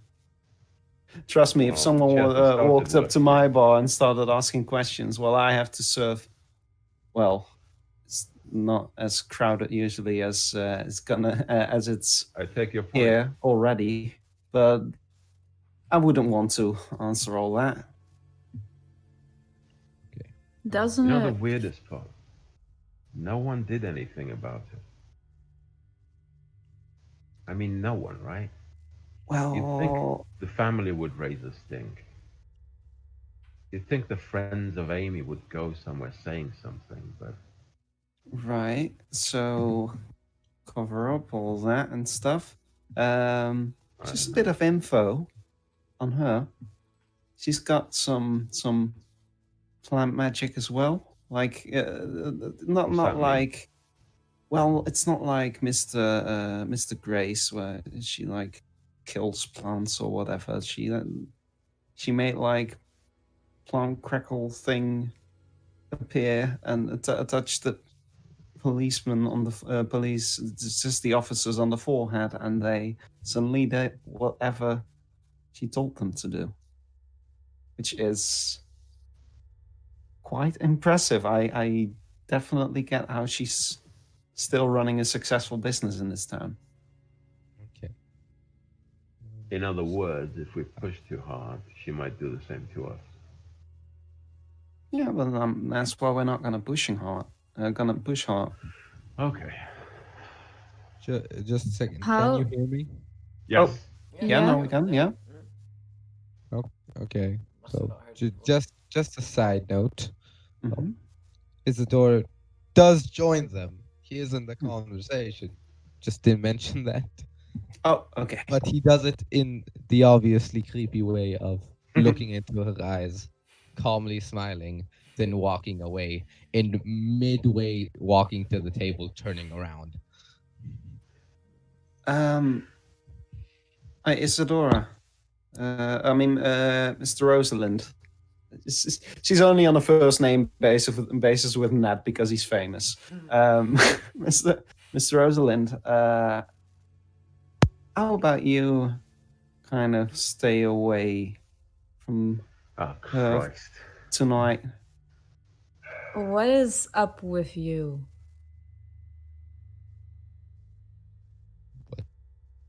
You know, the staring. Are you fast to have a crush on someone? I mean, he acts this way towards literally everyone, Yeah. anyone they're he asking. ever meets. Yeah, but So they that's are why I'm asking asking that of Jasmine. So that's why I'm asking that of Jasmine. Oh, wait.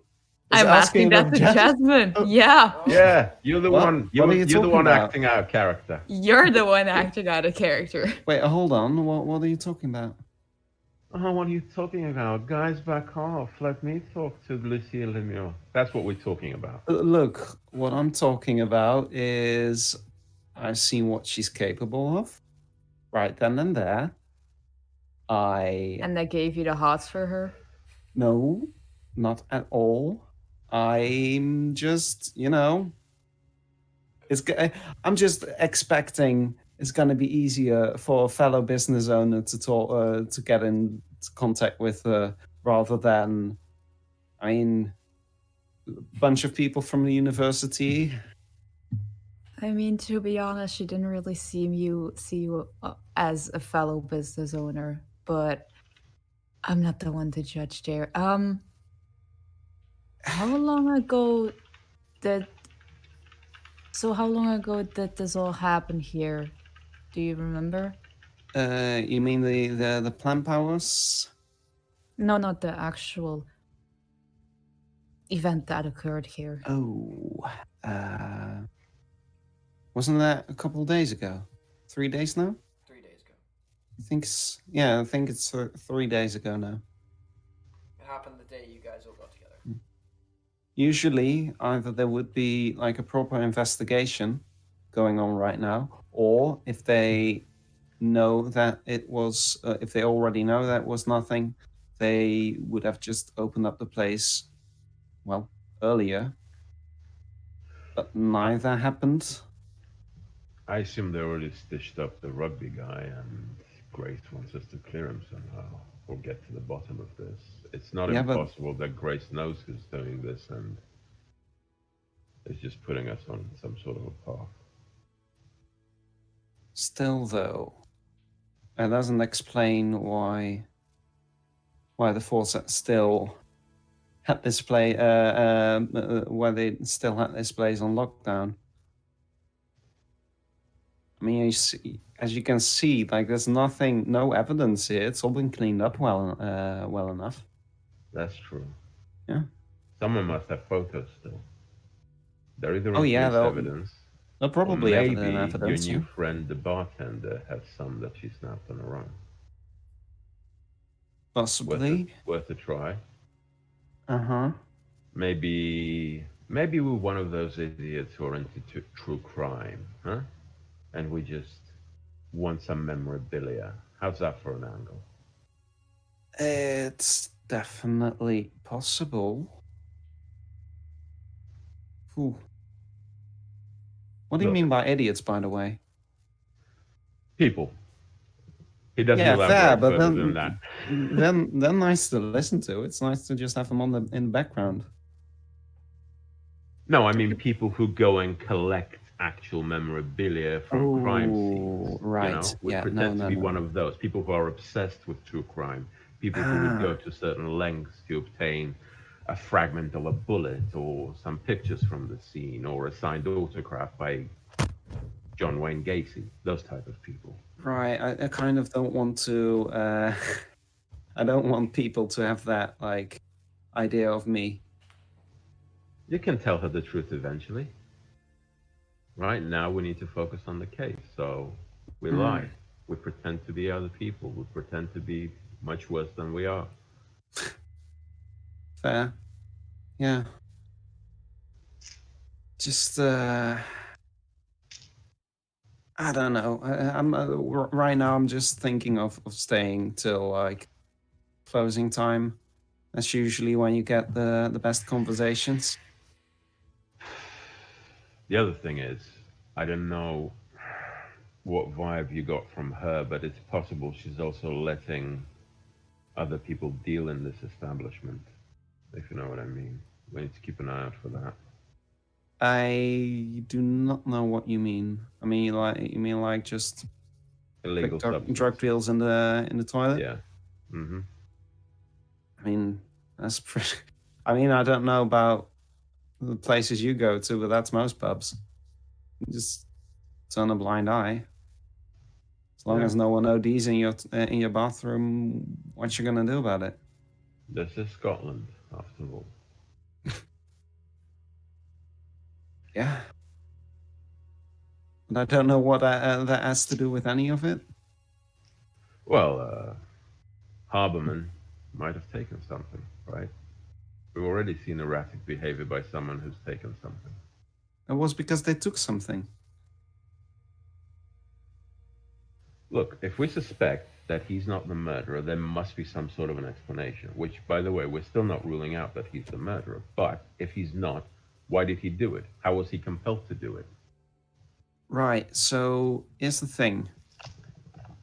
I kind of have this suspicion that whatever caused him to do that, someone is causing it and someone is trying to cover it up, and that someone is very well aware of what we are doing. She just kind of takes puts her hand in a purse, pulls out at this point kind of crumpled paper. And she opens it up and shows the message that was scratched into the bar. See, this here is what he scratched into my bar, and this is clearly a message. Whatever he was a messenger of whoever is causing this. Right. And they are aware of us. Right. Yeah. Doesn't matter. We still have to carry on. It absolutely does matter. They're sending him after us. Sure. Okay, well, let's not immediately conclude that it's a hitman. But as far as influences go, as you said, I think the chain goes like this. Whoever that person was, he was influenced through the mask and through those things you got out of it. But Things? those things were, Hold on. What things? the things they were holding last night. Like, what The was it? seeds. You were holding seeds. Oh yeah, yeah. They got seeds. Right. 3 of them pomegranate seeds. Apparently. Pomegranate seeds. Yeah. Did you have a taste? No one had a taste. No one was daft enough to have a taste. Oh well, no, it's just checking. Well, I had a contact, but I didn't put it in my mouth or anything. Whatever those things. All right.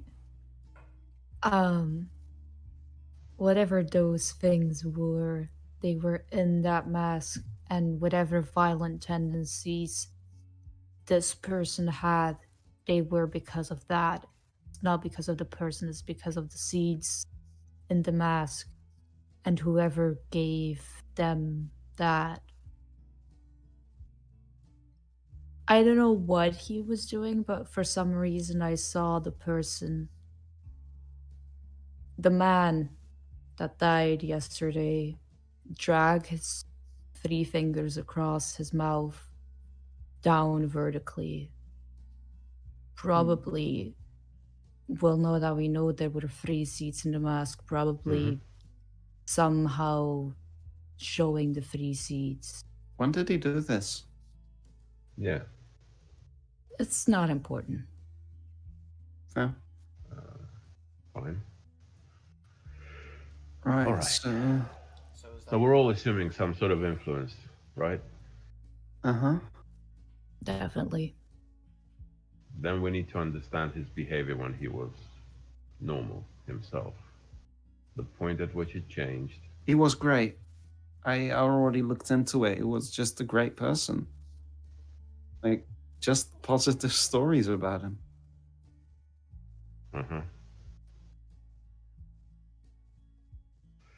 Nevertheless, we need to establish some sort of a motive. What compelled him? How? Maybe he did just do it. We don't know. We need to find out. Why would he? I don't know. He was just I'm a just not ruling person. anything out to begin with. That's all. And also, I agree with you. In all likelihood, he probably didn't. But also, given what everyone saw, he did physically do it. All right, but would a mysterious plant killer send us after just a regular person who wanted to commit a murder? No.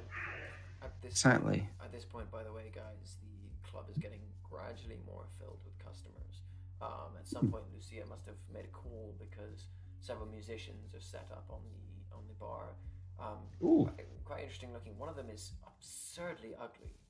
The other one is transfixingly beautiful. You're unsure if it's a man or a woman. Sort of androgynous in between, but absurdly beautiful. And the more you guys look at him, you can't really tell like what it is that attracts each of you to him, but there's just something about them that's just attractive. At the other end of the city, a car is pulling up, and a young Arabic girl is getting out of her car as she steps towards the tortured giant. She has her bag over her shoulder as she makes her way through the rain, unaware of the figure that watches her from the shadows. Begins to step forwards, brooding in through its mask as it watches as she strides into the shop towards Ned. Meanwhile, the music is intensifying now as more patrons are gathering in the club. One by one, the music is growing louder, and as it does, something seems to happen around you guys. The patrons and the people seem to warp. You notice some of them are different. Green skin and knobbly knuckles. One of the absurdly ugly band player is grown huge, his back hunched and warped with great big warts coming out of it as he plays. The absurdly beautiful person has become more beautiful. The bar is now tended by a flock of what seem to be plant-based humanoids that are serving drinks to the people as they come past. And Lucia is in the midst of all of it. She goes, "Play the music, everyone! This is a fucking party!" And she puts her hands out. And with that, we're gonna end things for tonight. Nice. Woo! Great session. Oh, this fucking That cliffhanger. was awesome. It Great is 100% an enclave, dude. Like, there's no way. Oh god, this is great. This is great. So let's Yeah, let's geek geek out. out. Well Let's done. geek This out. is Here a you go. marvelous session. It Well was. done. Holy shit. I'm happy with everyone. Just a question. You're happy with everyone. Yes. Wait, can Oh yeah, Herodine. Yeah, Herodine? Except Can myself. someone send me the names of the player and his girlfriend? Because I'm never gonna remember that, but I need to write it. Mm-hmm. Also, what was the name of the reporter that was supposed to? Something else. Here, I'll I'm, just. I'm gonna make a screenshot just from my notes.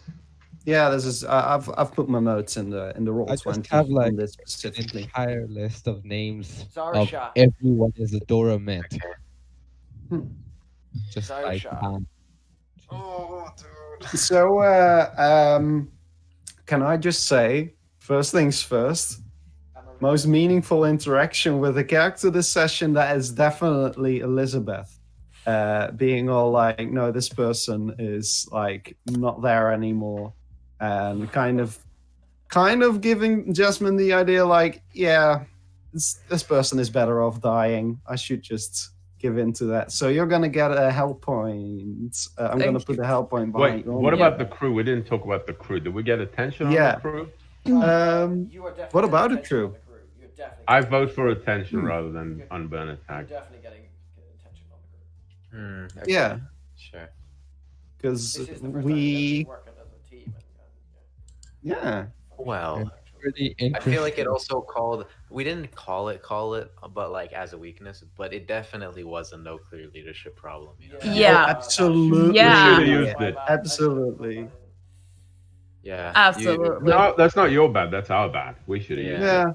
I was waiting for someone to call that in, but like I didn't know if it would. We should have used it during a roll, though, right? Like, what I was mean, the roll? 'Cause no, the situation like- was Jasmine was doing her thing Yeah. outside the window. None of And us then it tried to still would have interfere at made that it. point. Yeah. I rolled a 12, so that would have been a -1 on top of that. Yeah, so it but would- that still would have hindsight, made it. hindsight aside, right? Like, we Yeah. still should have made the no clear leadership, and she's doing this of her own volition. Absolutely. That would have been a great one.